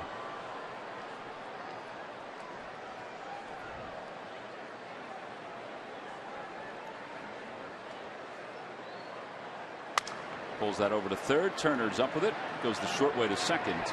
They retire Ben Revere. Side is retired here in the 6th inning, with the Phillies scored 2 to add to their lead. We played 5.5. Ben Revere coming through again tonight. 2 hits, 2 RBIs. His 2 RBIs just occurred here at the top of the 6th. Phillies lead at 6-0 as we go to the bottom of the frame.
Visit your local dealer at ChevyDealer.com. Buy McDonald's. Double the lovin' at McDonald's with a double cheeseburger, small fry for just $2.50. McDonald's, I'm loving it. And buy Toyota. Where will Toyota take you? Visit buyattoyota.com to find out. Toyota, let's go places. Howie Kendrick leads it off here in the bottom of the 6th inning against Chad Billingsley. Billingsley looking for his first win since the 10th of April, 2013. Toward the hole, cut off by Franco. Has time. And a quick out here in the bottom of the 6th. Number 10. Well, this has got to feel good for Billingsley, at least up to this point. You look at his career with the Dodgers, 81 and 61. He's one of only 13 pitchers in the Dodgers' storied history to have more than 1,000 strikeouts. He had 1,037 while pitching for Los Angeles.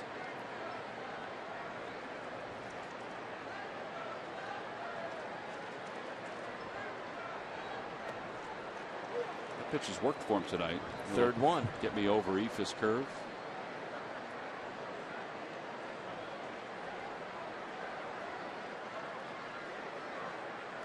His best season, regular season for the Dodgers, was back in 08. He was 16 and 10 with an ERA of 3.14. And he had over 200 strikeouts. In fact, 201 in over 200 innings of work. 1 ball, 1 strike. And it's low, 2-1.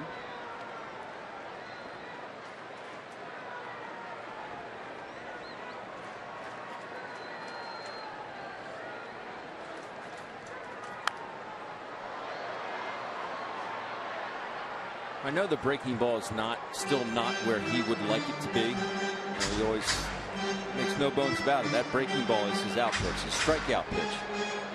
And that's still not at the point where he would like it. But I've seen some good fastball location when he's missed tonight. He's missed down. He's missed off the plate. He hasn't missed up, out, over the plate. His cutter's been very good tonight.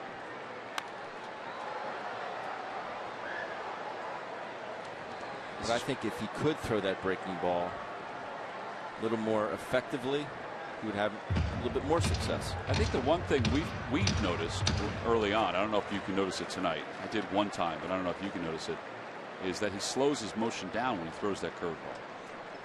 At least he'd done that earlier. Another fly ball. This one to Brown in right field, who's been cutting it busy tonight. Another 2 outs. Another thing he's done is thrown that cutter in on. He threw a couple to Peterson. He jammed Ethier once on that little jam shot to Franco, so that's been good as well. Well, Adrian Gonzalez is coming up. A reminder that a Toyota Alumni Weekend will be the weekend of the 31st of July, wrapping up on Sunday, August 2nd. That's all part of the series against the Atlanta Braves. Information can be found by going to Phillies.com. That weekend, the Phillies will honor Pat Burrell. He'll be inducted into the Wall of Fame.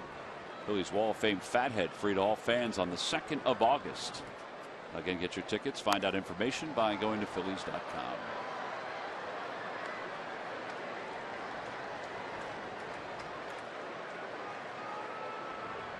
I wonder what those Phillies fans think of this traffic out here, Tom.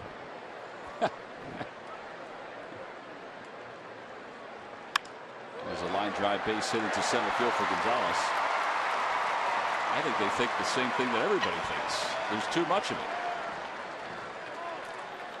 I got to publicly say, Tom, you've done a very fine job of navigating us to and from the ballpark. I appreciate that. I didn't think you really liked my driving yesterday. A couple couple reasons for concern, but how about when Larry Anderson yelled the one time? I thought he was pointing to something on the side of the road. He wasn't.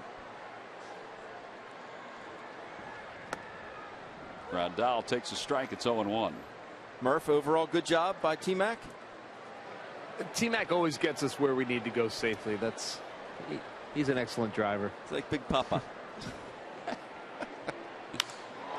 Out towards center field, Ben Revere on the run, and that one is off the top of the wall, and a home run for Grandal, a 2-run shot. And this is a 6-2 ball game. 14th home run for Grandal, his second homer in this series.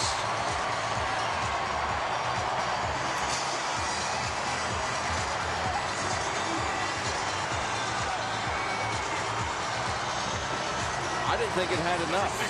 I didn't either. Even Ben Revere got on a beat on that, and I thought it came off kind of hot, but Ben Revere, I was watching Ben the whole time, and he made a pass like, I'm going to get this ball, and right on top of the fence. Right off the top. Oh, Bob McClure will take this time to go out to the mound. It's still a 4-run lead for the Phils here in the bottom of the 6th. They've got to get him through this 6th inning. They do have rested guys in the pen.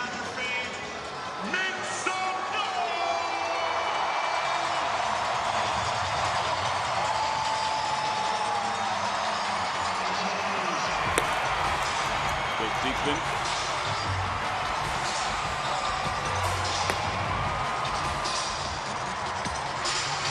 Joel Peralta. So Grandal makes this a 4-run game. Yasiel Puig is 1 for 2. And he blew a 93-mile-an-hour fastball right on by him. Highest velocity we've seen this night out of Chad at 93.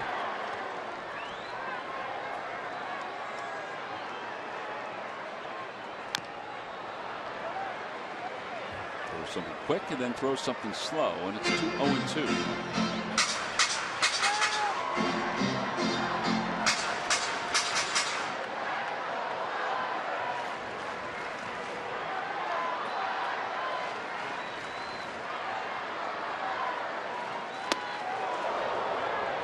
Nothing wrong with that.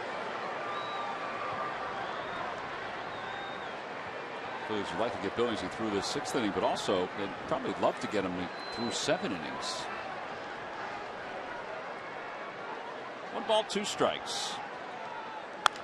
Ground ball left side. Galvis has it. Better hurry. In time, Puig is retired, and so are the Dodgers. They do get 2 on a 2-run bomb by Yasmani Grandal, but the Phillies still have a 4-run lead. Well, traffic looks like it's moving pretty nicely right now. Phillies 6, Dodgers 2 as we go to the top of the 7th inning.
Time now for your Delaware Valley Honda Dealers game summary. The Phillies lead it 6-2. Jeff Francoeur's 2-run doubles been a big part of tonight's ball game. Chad Billingsley has also been a big part of tonight's game. 6 innings, 3 strikeouts. He just allowed a 2-run home run. But now as we begin the top of the 7th inning, Nicasio back to work against Jeff Francoeur. Billingsley in the dugout. Let's see if his night is done or not. He's in the low 80s with his pitch count, not too shabby. 0-2 to Francoeur. The Phillies now going into this inning hitting .302 on this road trip, 52 for 172.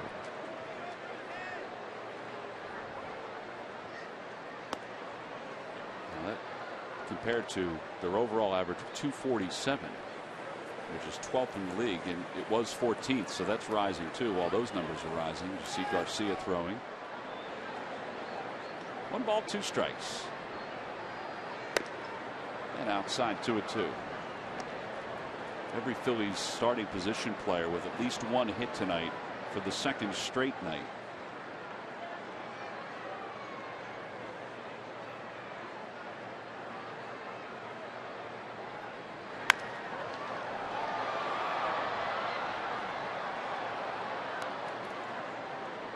Tomorrow at 5, don't just find out about the latest Phillies sports news. Find out why it happened.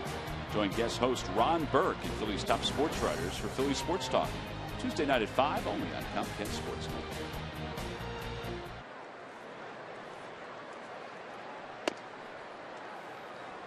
Network. .96-mile-an-hour fastball that tails up. Watching Nicasio pitch, you wonder how he was ever a starter. I mean, you talk about a max effort guy. Absolutely. Every pitch.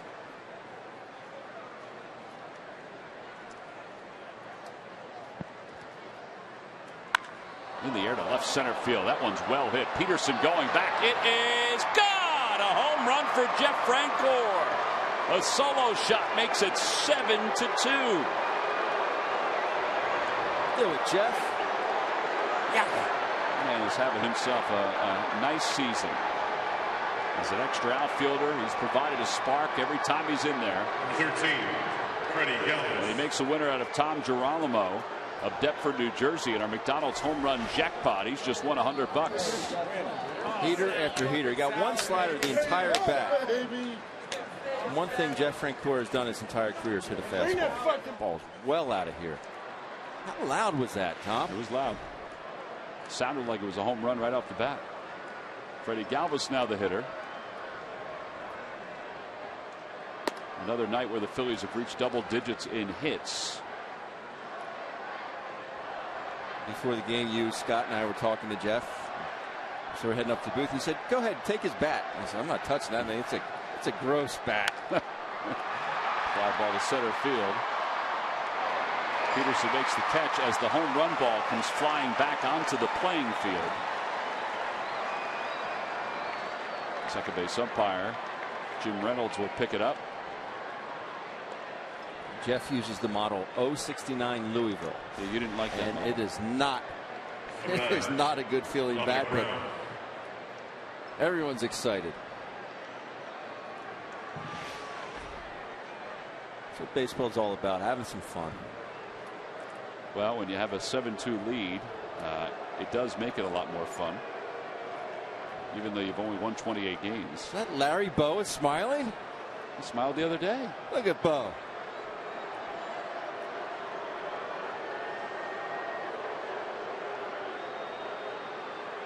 Dominic Brown is now the batter with one man down. Dominic sends it out toward left. Ethier is there. 2 outs. Whoever the fan was that threw the ball back has been escorted out of the stadium. They probably would have allowed it if it was in between Number 29. batters, but since he threw it as the ball was leaving Freddie Galvis's bat, probably made it a little different. Yeah, it was funny. We saw Freddie Galvis's ball going out to center field. We saw this ball flying in from left center.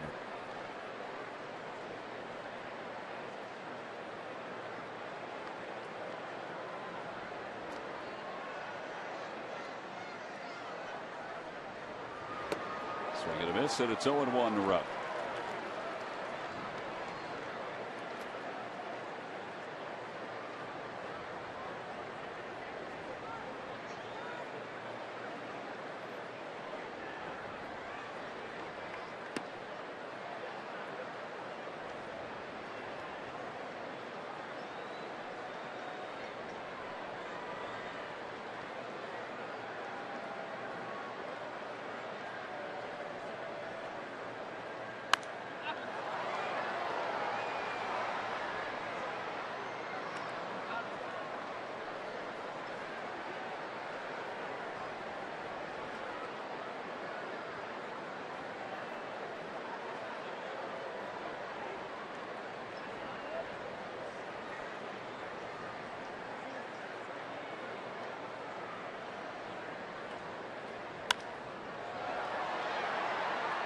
It's over Murph's head into the yellow seats.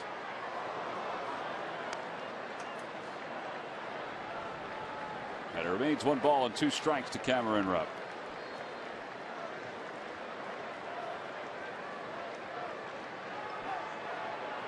Cody Ashley's come out of the on-deck circle, so that answers the question about whether Chad Billingsley's night is done. Popped him up. Grandal off with the mask, tosses it aside, and the side is retired. A home run by Jeff Francoeur has made it a 5-run lead for the Phils. Second extra base hit of the night for Jeff. Boy, that was beautiful swing. Time to stretch here at Dodger Stadium with the Phillies up 7-2.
now take me out to the ball game here at Dodger Stadium.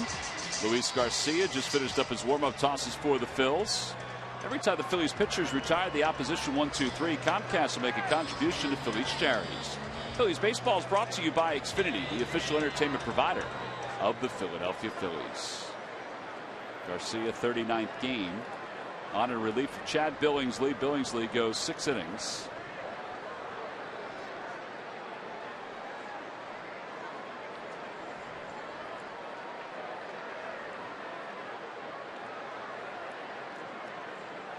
Andre Ethier is 1 for 2. He singled his first time up. Fastball in there. It's 0-1. Pretty good zip on that fastball from Luis Garcia.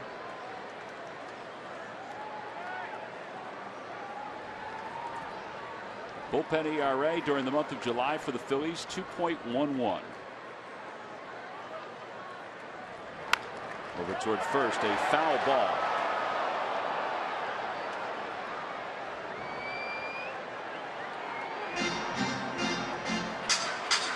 Two quick strikes for Garcia.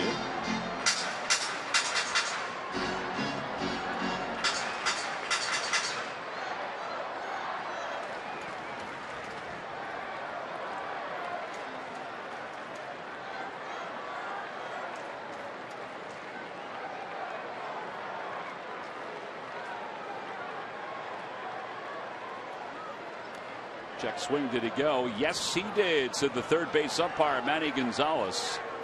Andre Ethier can't believe it. He struck out. And there's one away here in the 7th inning. It's time now for our T-Mobile game changer with Jimmy Rollins coming to the plate. Rollins is among the active leaders in hits with 2,368, right behind Carlos Beltran. A-Rod is the leader with 3,016. Ichiro creeping closer to 2,900. I don't know, Ben. I don't know if he's going to get 3,000. Ichiro Suzuki. Rollins takes outside. It's going to be tough. I would say the only other one on that list that would get to 3 is Pujols. Well, after this year, I would agree with you. I don't know how he's doing it, but he's doing it. He says he has his legs back underneath him. It does make sense after all the leg injuries he's had.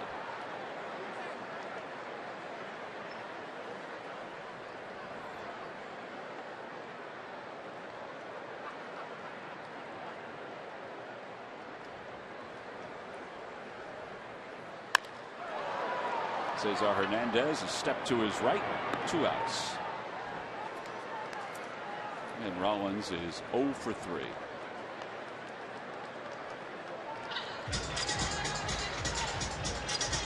Pitching for the Dodgers, number 5, Alberto Fastball.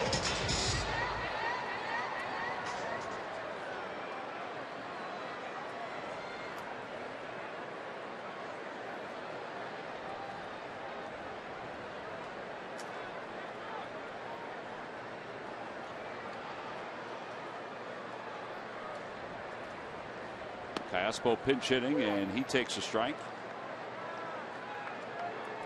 Caspo pinch hit in last night's ball game.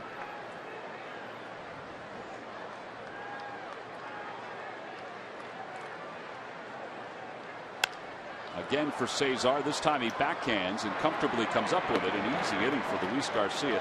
Could be Luis's easiest inning in about a month. It's an 8-pitch bottom of the 7th. We'll go to the top of the 8th inning. The Phillies lead the Dodgers 5-5.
all we do. Call 1-800-JEFF now or visit jefferson.edu.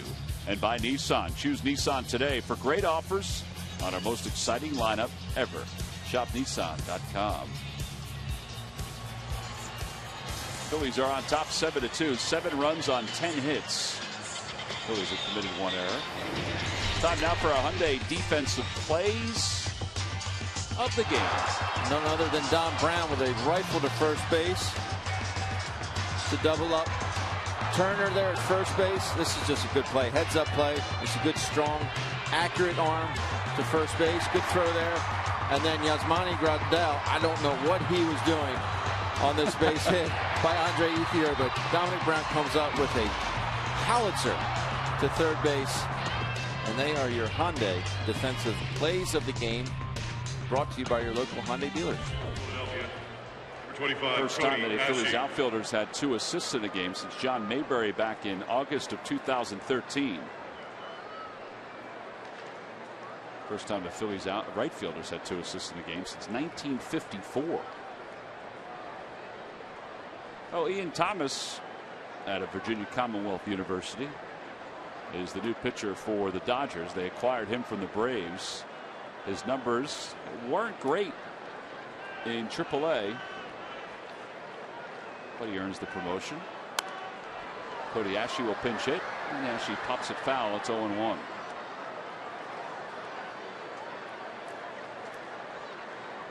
Giles is loosening up in the pen, so it looks like Pete Buchanan's going to go with Giles and then Papelbon to finish this game off in front of a crowd of 46,614. In there. 0-2. There's Giles.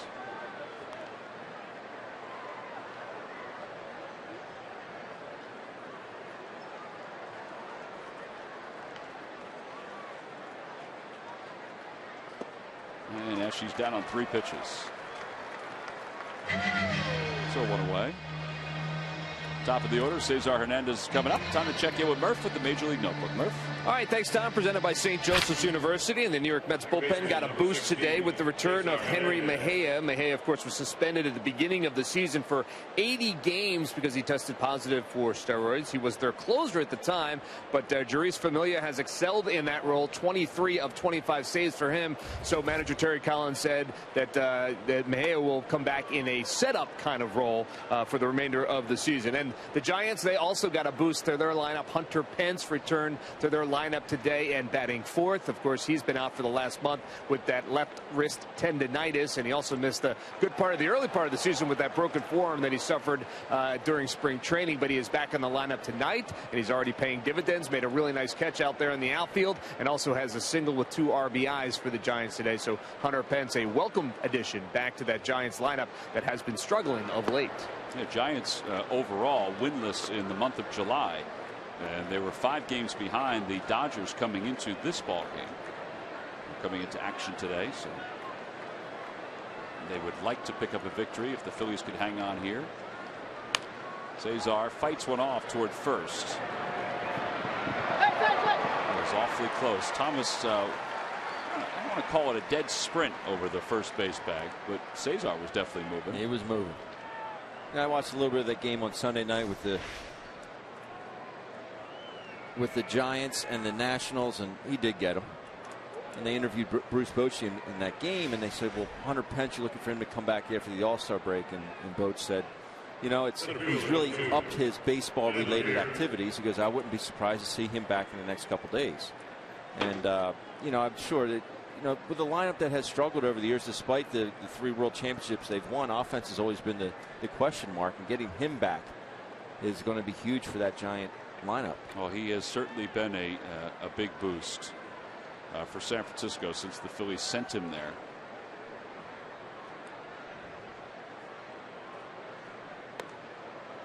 Ben Revere takes inside.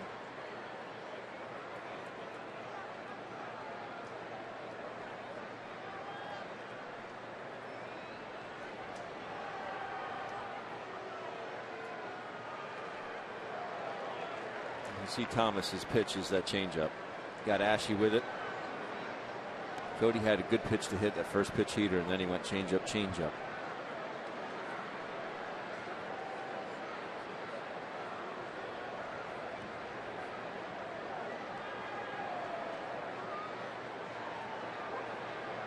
see it again here.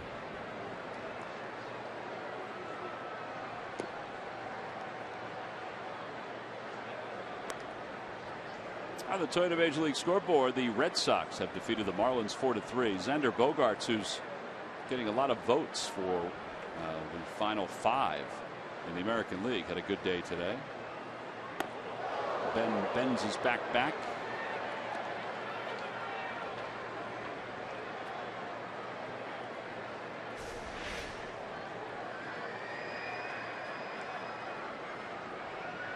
Chin music. I'll get your attention.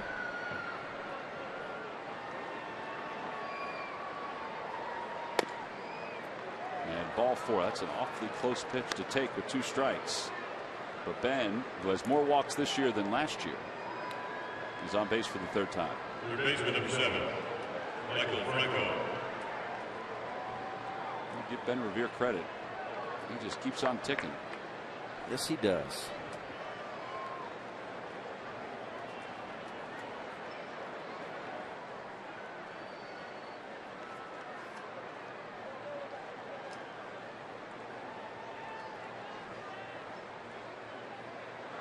Outside, it's 1-0. That was a 3-1 pitch to Revere, so it would have been 3-2. Still awfully close to take. Yeah. And he did hesitate for a moment. 1 ball, no strikes to Maikel Franco. Franco has a hit tonight. He's also walked and scored a run. Out in front of that, change up, and it's 1-1. This Phillies offense, they've done such a good job. Tonight is the 8th or 10th straight game they've had 8 or more hits. 10th straight, and that's the longest streak since May 6th to the 17th of 2012. So it's been a while.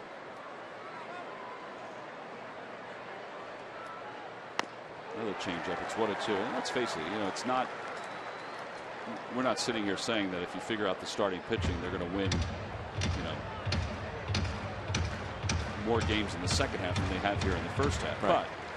But it would look a whole lot better if you're putting up these kind of runs to get the outing, let's say, that Billingsley put together tonight more often. 1-2 pitch. Out towards center field. Peterson will float back and make the catch. Side is retired. No runs, no hits, and 1 man left. Middle of the 8th inning. Ben Revere and the Phillies lead the Dodgers 7-2.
Phillies lead it 7-2 as we go to the bottom of the 8th inning.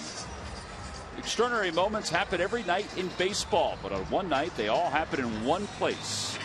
Don't miss the 86th All-Star Game. Coverage begins at 7 p.m. Eastern, Tuesday, July 14th on Fox. Well, with Ben Davis and Greg Murphy, I'm Tom McCarthy. Murph is hanging out next to the dugout. Said all different people come sit next to him again tonight. Ken Giles will be the new pitcher. 38th game. 3-2, a 2.00 ERA. Murph, I've unofficially counted 4 different people that have sat next to you tonight. Oh, I think it's been more than that. Oh, really? Oh, yeah. Yeah. So great. You forget your deodorant today, Murph? No, obviously I'm smelling pretty good. It's the place to be. Jacques Peterson takes a strike. It's 0-1. Here we are. Yep. It's a good spot. Say hi, fellas. That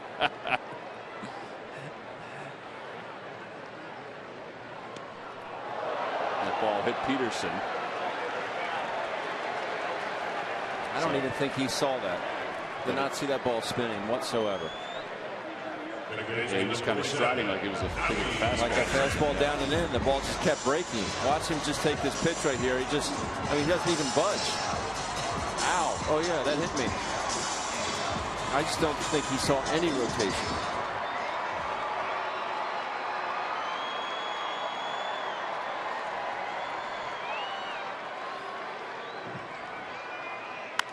Kendrick fouls it off to the right. It's 0-1. It'll be Kendrick, then Justin Turner with nobody out. And the Phillies up 7-2.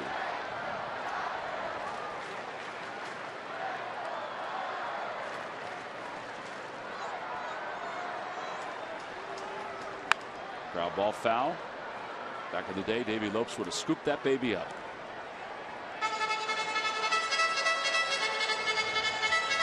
He has too much stuff in his hand. It's just from one batter. Davey's like a dad going to the park. Here, hold this. And a called strike 3. He just froze him with that slider. One away. Baseman number 10, And here's Justin Turner. That's what good strikeout pitchers do. They get you in the count and they finish you off. 0-2. That almost looked like a changeup. It didn't look like the hard slider that he normally throws. Well, that one looked like it had more vertical movement on it as opposed to the normal lateral movement we see out of Kenny Giles' slider. Well, there you go again. 0-1.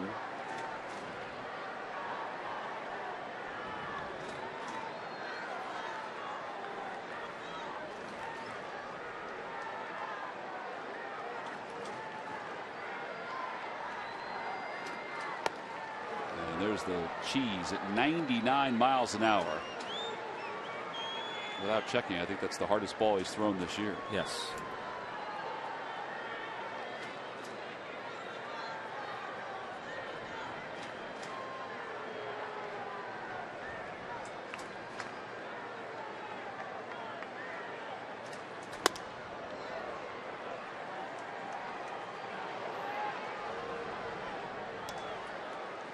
Phillies have 2 more night games here in Los Angeles before they go to San Francisco for a couple of night games and a day game.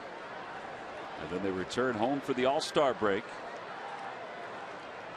1 ball, 2 strikes to Turner. That one is a line drive down the left field line. It is foul. Well, you don't want to put it back in that spot. When they get home, the Phillies will take on the Miami Marlins after the All-Star break for 3 games.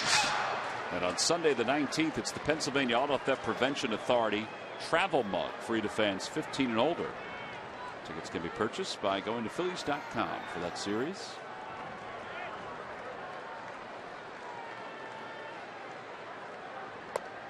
And a called strike 3 right out the inside corner, another slider. Turner doesn't think so. You know, that area has been more of a strike than a ball tonight for the home plate umpire, Ben May.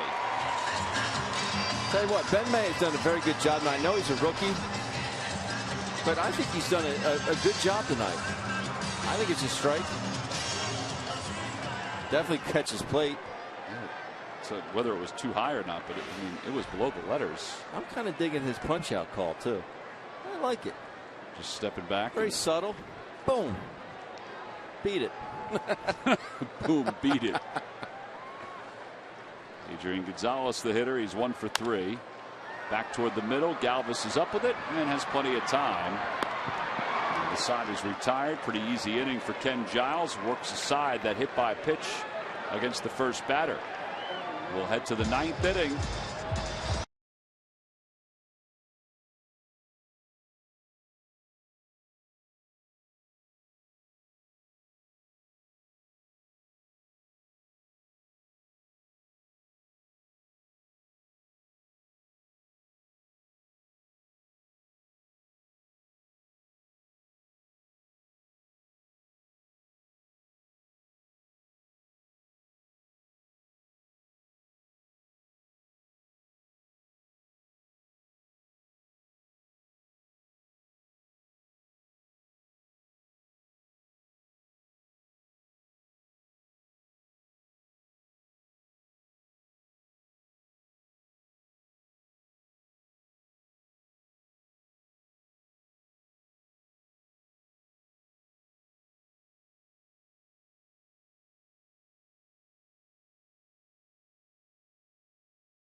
Francoeur getting a chance to play here tonight. Jeff Francoeur is paying some dividends for the Phils. This is back in the 3rd inning. A hanger from Brett Anderson for a 2-run double to left center field.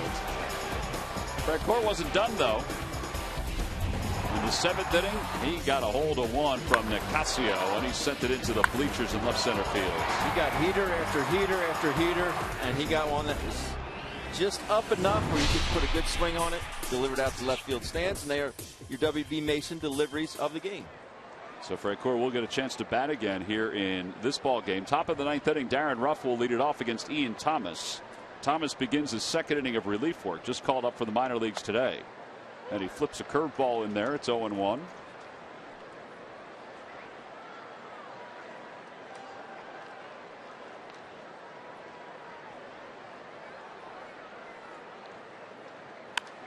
Out of play, 0-2. Since the 7th of June, the Phillies haven't won a whole lot of games since the 7th of June, but since the 7th of June, which is basically a month's time, the Phillies are second in Major League Baseball in 10-hit games, having 10 hits or more. Tigers are first. They haven't won a whole lot of games either, 17. Then the A's with 16.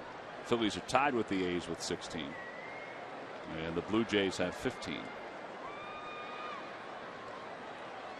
So the second most 10-hit games. As Ruff fouls it away, it remains 1-2. I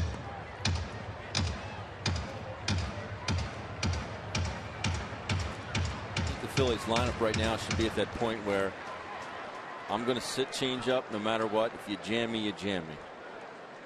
But I am not going to be out in front of the changeup because it's seemingly all he's throwing here. Well, there he tries to sneak a fastball by Ruff. Papelbon in the pen.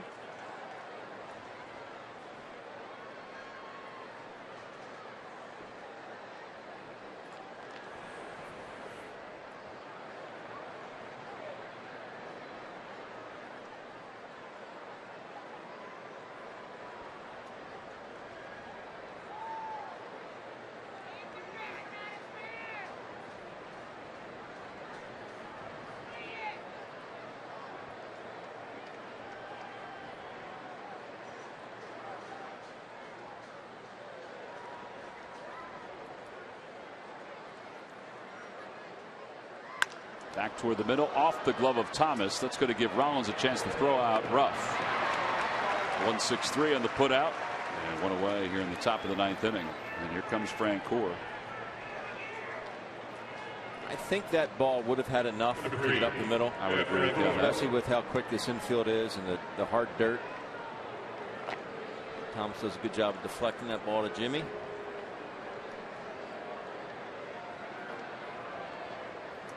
Francoeur has 2 hits tonight, 3 RBIs. Overall hitting .260. 6 home runs, 26 runs batted in.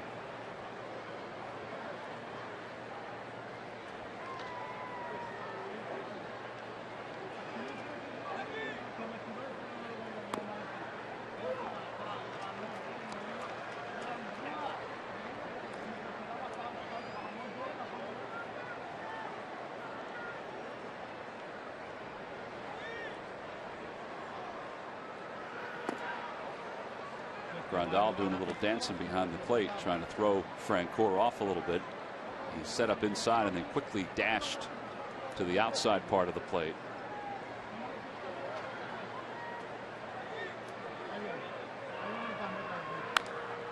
You're a big guy. I mean, were you able to do that? After you set up in one spot, were you able to quickly move to the other spot before a pitch came in? I could do it. I didn't like to do it because I wanted my pitcher to have a good non-moving target to throw at. I would think that that's true. I would agree with you on that. I mean, for being 6'5", I was very flexible. I would get down as low as I could possibly get.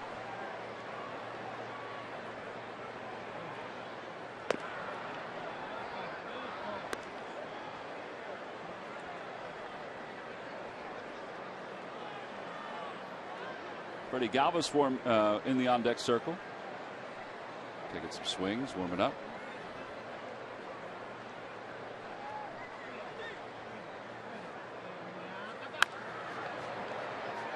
Shallow right field. Yasiel Puig sprints in. And there are 2 outs here in the 9th inning. Freddie Galvis will be the batter. Number 13, Freddie Galvis.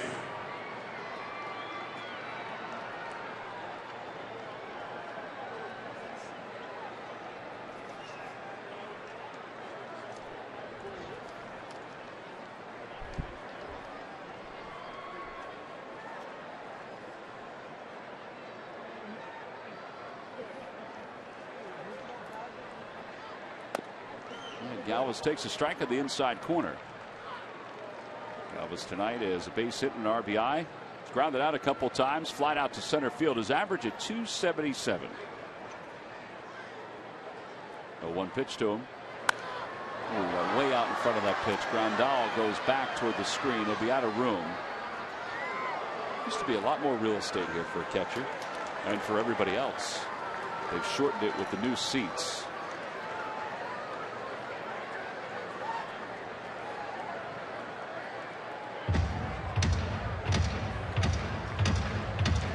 Say it was over 100 feet from home plate back to the screen. Yeah, I mean there used to be a ton of foul territory here at Dodger Stadium. Swing and a miss. He got him with a changeup. Phillies go down in order here in the top of the 9th inning. So Ian Thomas has 2 scoreless innings and his return to the big leagues. Middle of the 9th inning. Here he comes, Jonathan Papelbon, to try to finish the job.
An inning-by-inning breakdown of tonight's ball game. Watch Cure Auto Insurance presents Phillies postgame live. It's coming up next.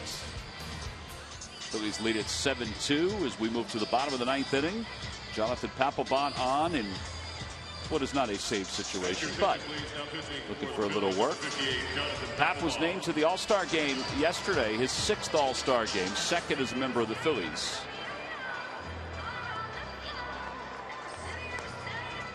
And obviously, he touched on whether or not he'll be traded before the trade deadline. So the front office knows where my heart is and where my mind is. And that's to be with a contending team. The ball is in their court, so to speak. Papelbon joins Mark Melanson, Aroldis Chapman, Francisco Rodriguez, and Trevor Rosenthal as closers on this year's National League All-Star game. Murph, I know you got a chance to sit down and chat with Pap yesterday. What else did you have to say about the All-Star selection? Well, it's his 6th All-Star selection, and I asked him how it feels every year. He said it never gets old. It's always an honor to be chosen to go and represent your team in the All-Star game. He said for him this year it was kind of special because over the last year and a half, 2 years, in his words, he had to reinvent himself as a closer, and he's doing things differently than he used to do when he was able to just blow people away with the serious high velocity fastball. He said, I've had to do some different things, but yet I'm still able to get results and become an all-star. And he said the other part that was special was that his kids are getting a little bit older, and early in his career they weren't able to really understand or enjoy what the all-star game is all about. And he says he really believes this year when they come to Cincinnati they're going to get a chance to enjoy that. Inside, and it's 3-0. There's a lot of speculation. Would it be Papelbon? Would it wind up being Cole Hamels? Could it be Maikel Franco? There were some folks that thought it would be Franco. Pap's had a good first half. And he delivers a strike to Yasmani Grandal, and it's now 3-1.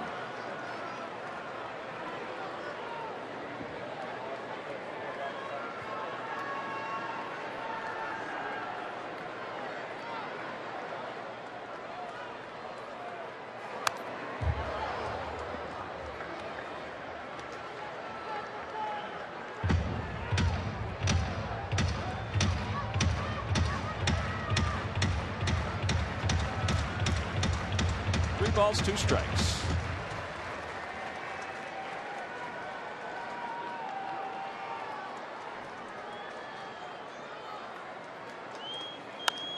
Foul ball down the left field line. Frank Ford gives it a peek. It's out of play. Grandal, his last time up, hit a 2-run home run, his 14th of the year. 36 runs batted in. Tomorrow night we will see A.J. Ellis catching Clayton Kershaw. He's really the only guy that Ellis catches now, right? Over toward first. Another foul ball. Clayton Kershaw will start tomorrow's game against Adam Morgan. Kershaw will start the game with a 5-6 record, a 3.08 ERA.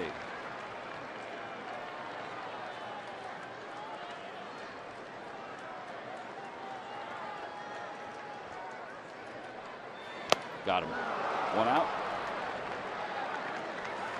6 strikeouts for Phillies pitching tonight. Right fielder, number 66, Yasiel Puig. Yasiel Puig is coming up. Nice to see Papelbon bounce back from that 3-0 count. Grandal did get a couple pitches to hit. Pab's throwing that tailing fastball down and away.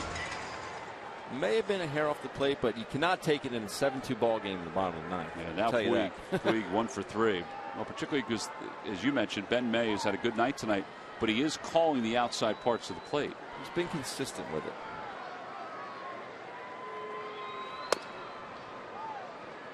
Until that pitch. No, I'm just kidding. 1 ball, no strikes.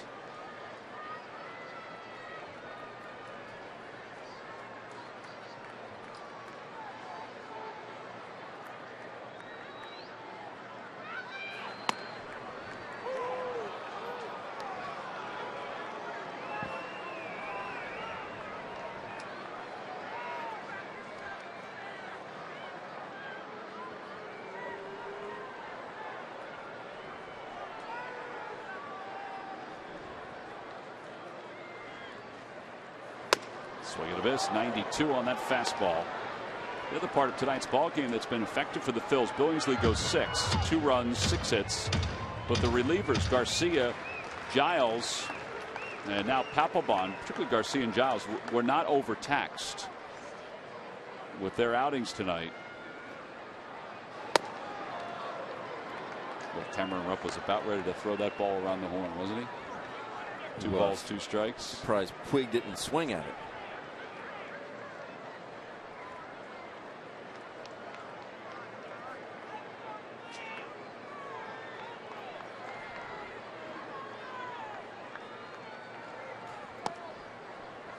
Well, Pap now 3-2 to the first 2 batters here in the 9th. Andre Ethier is on deck.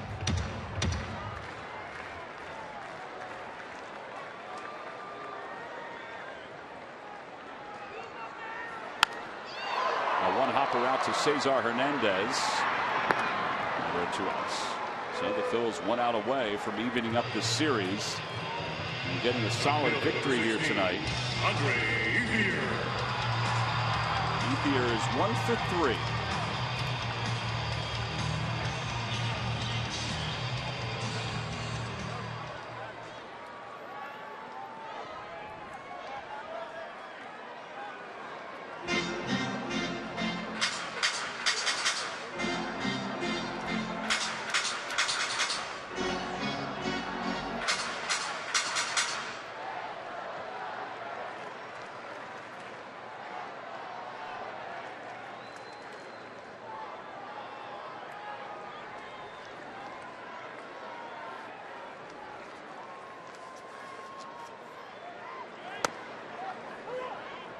Boy, good spot for that fastball, 93 miles an hour.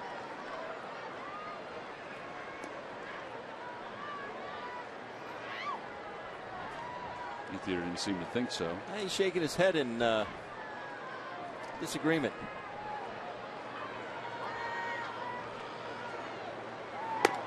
Way upstairs, 1 ball, 1 strike.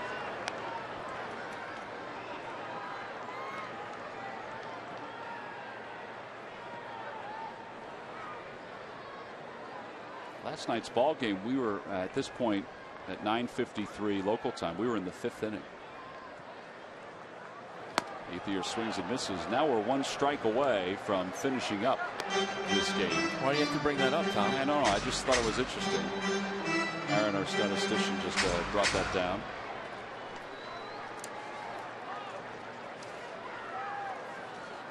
I mean, we were in the 5th inning.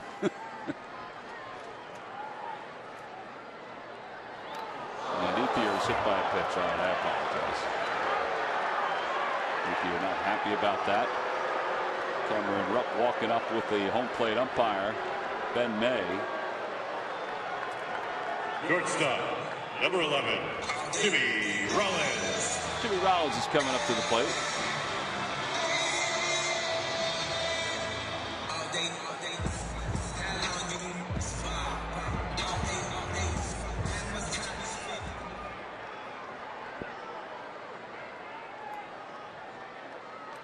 So Papelbon against Rollins. Teammates for a couple of seasons. Rollins 0 for 3 tonight. He's grounded out 3 times to the right side. Whoever goes from first, pitch is fouled back, and Ethier will have to go back to first base. It's 0-1.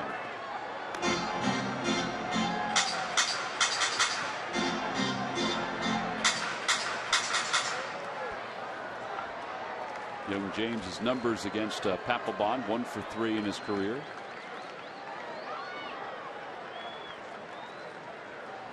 There it goes again. Pitch is low, and it's 1 ball, 1 strike. They will not give a stolen base to Andre Ethier.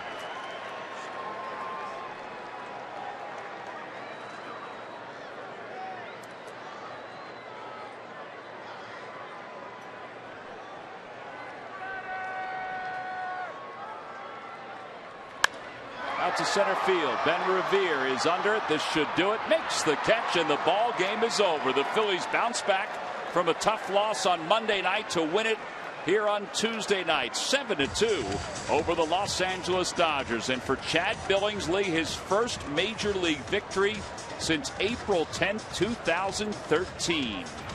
And he's got that guy to thank, Jeff Francoeur. Francoeur finishes with 3 RBIs, a 2-run double, a solo home run, all part of a 10-hit attack for the Phillies as they walk away with a 5-run victory. Well, a nice night for the Phils. They got a lot of things go their way. They had a lot of things go their way. But it all began by, I think, scoring that run in the first inning and kind of easing things. Dominic Brown had 2 assists in the first couple innings of this game, and that certainly helped the Phillies' cause. I think that you hit the nail on the head there. The single by Galvis with 2 outs, they kept that inning going. They only got that 1 run in the first inning, but the 2 defensive plays by Dominic Brown really kind of squashed the 2 rallies that the Dodgers had building. So they were huge. As we mentioned, it's the first time the Phillies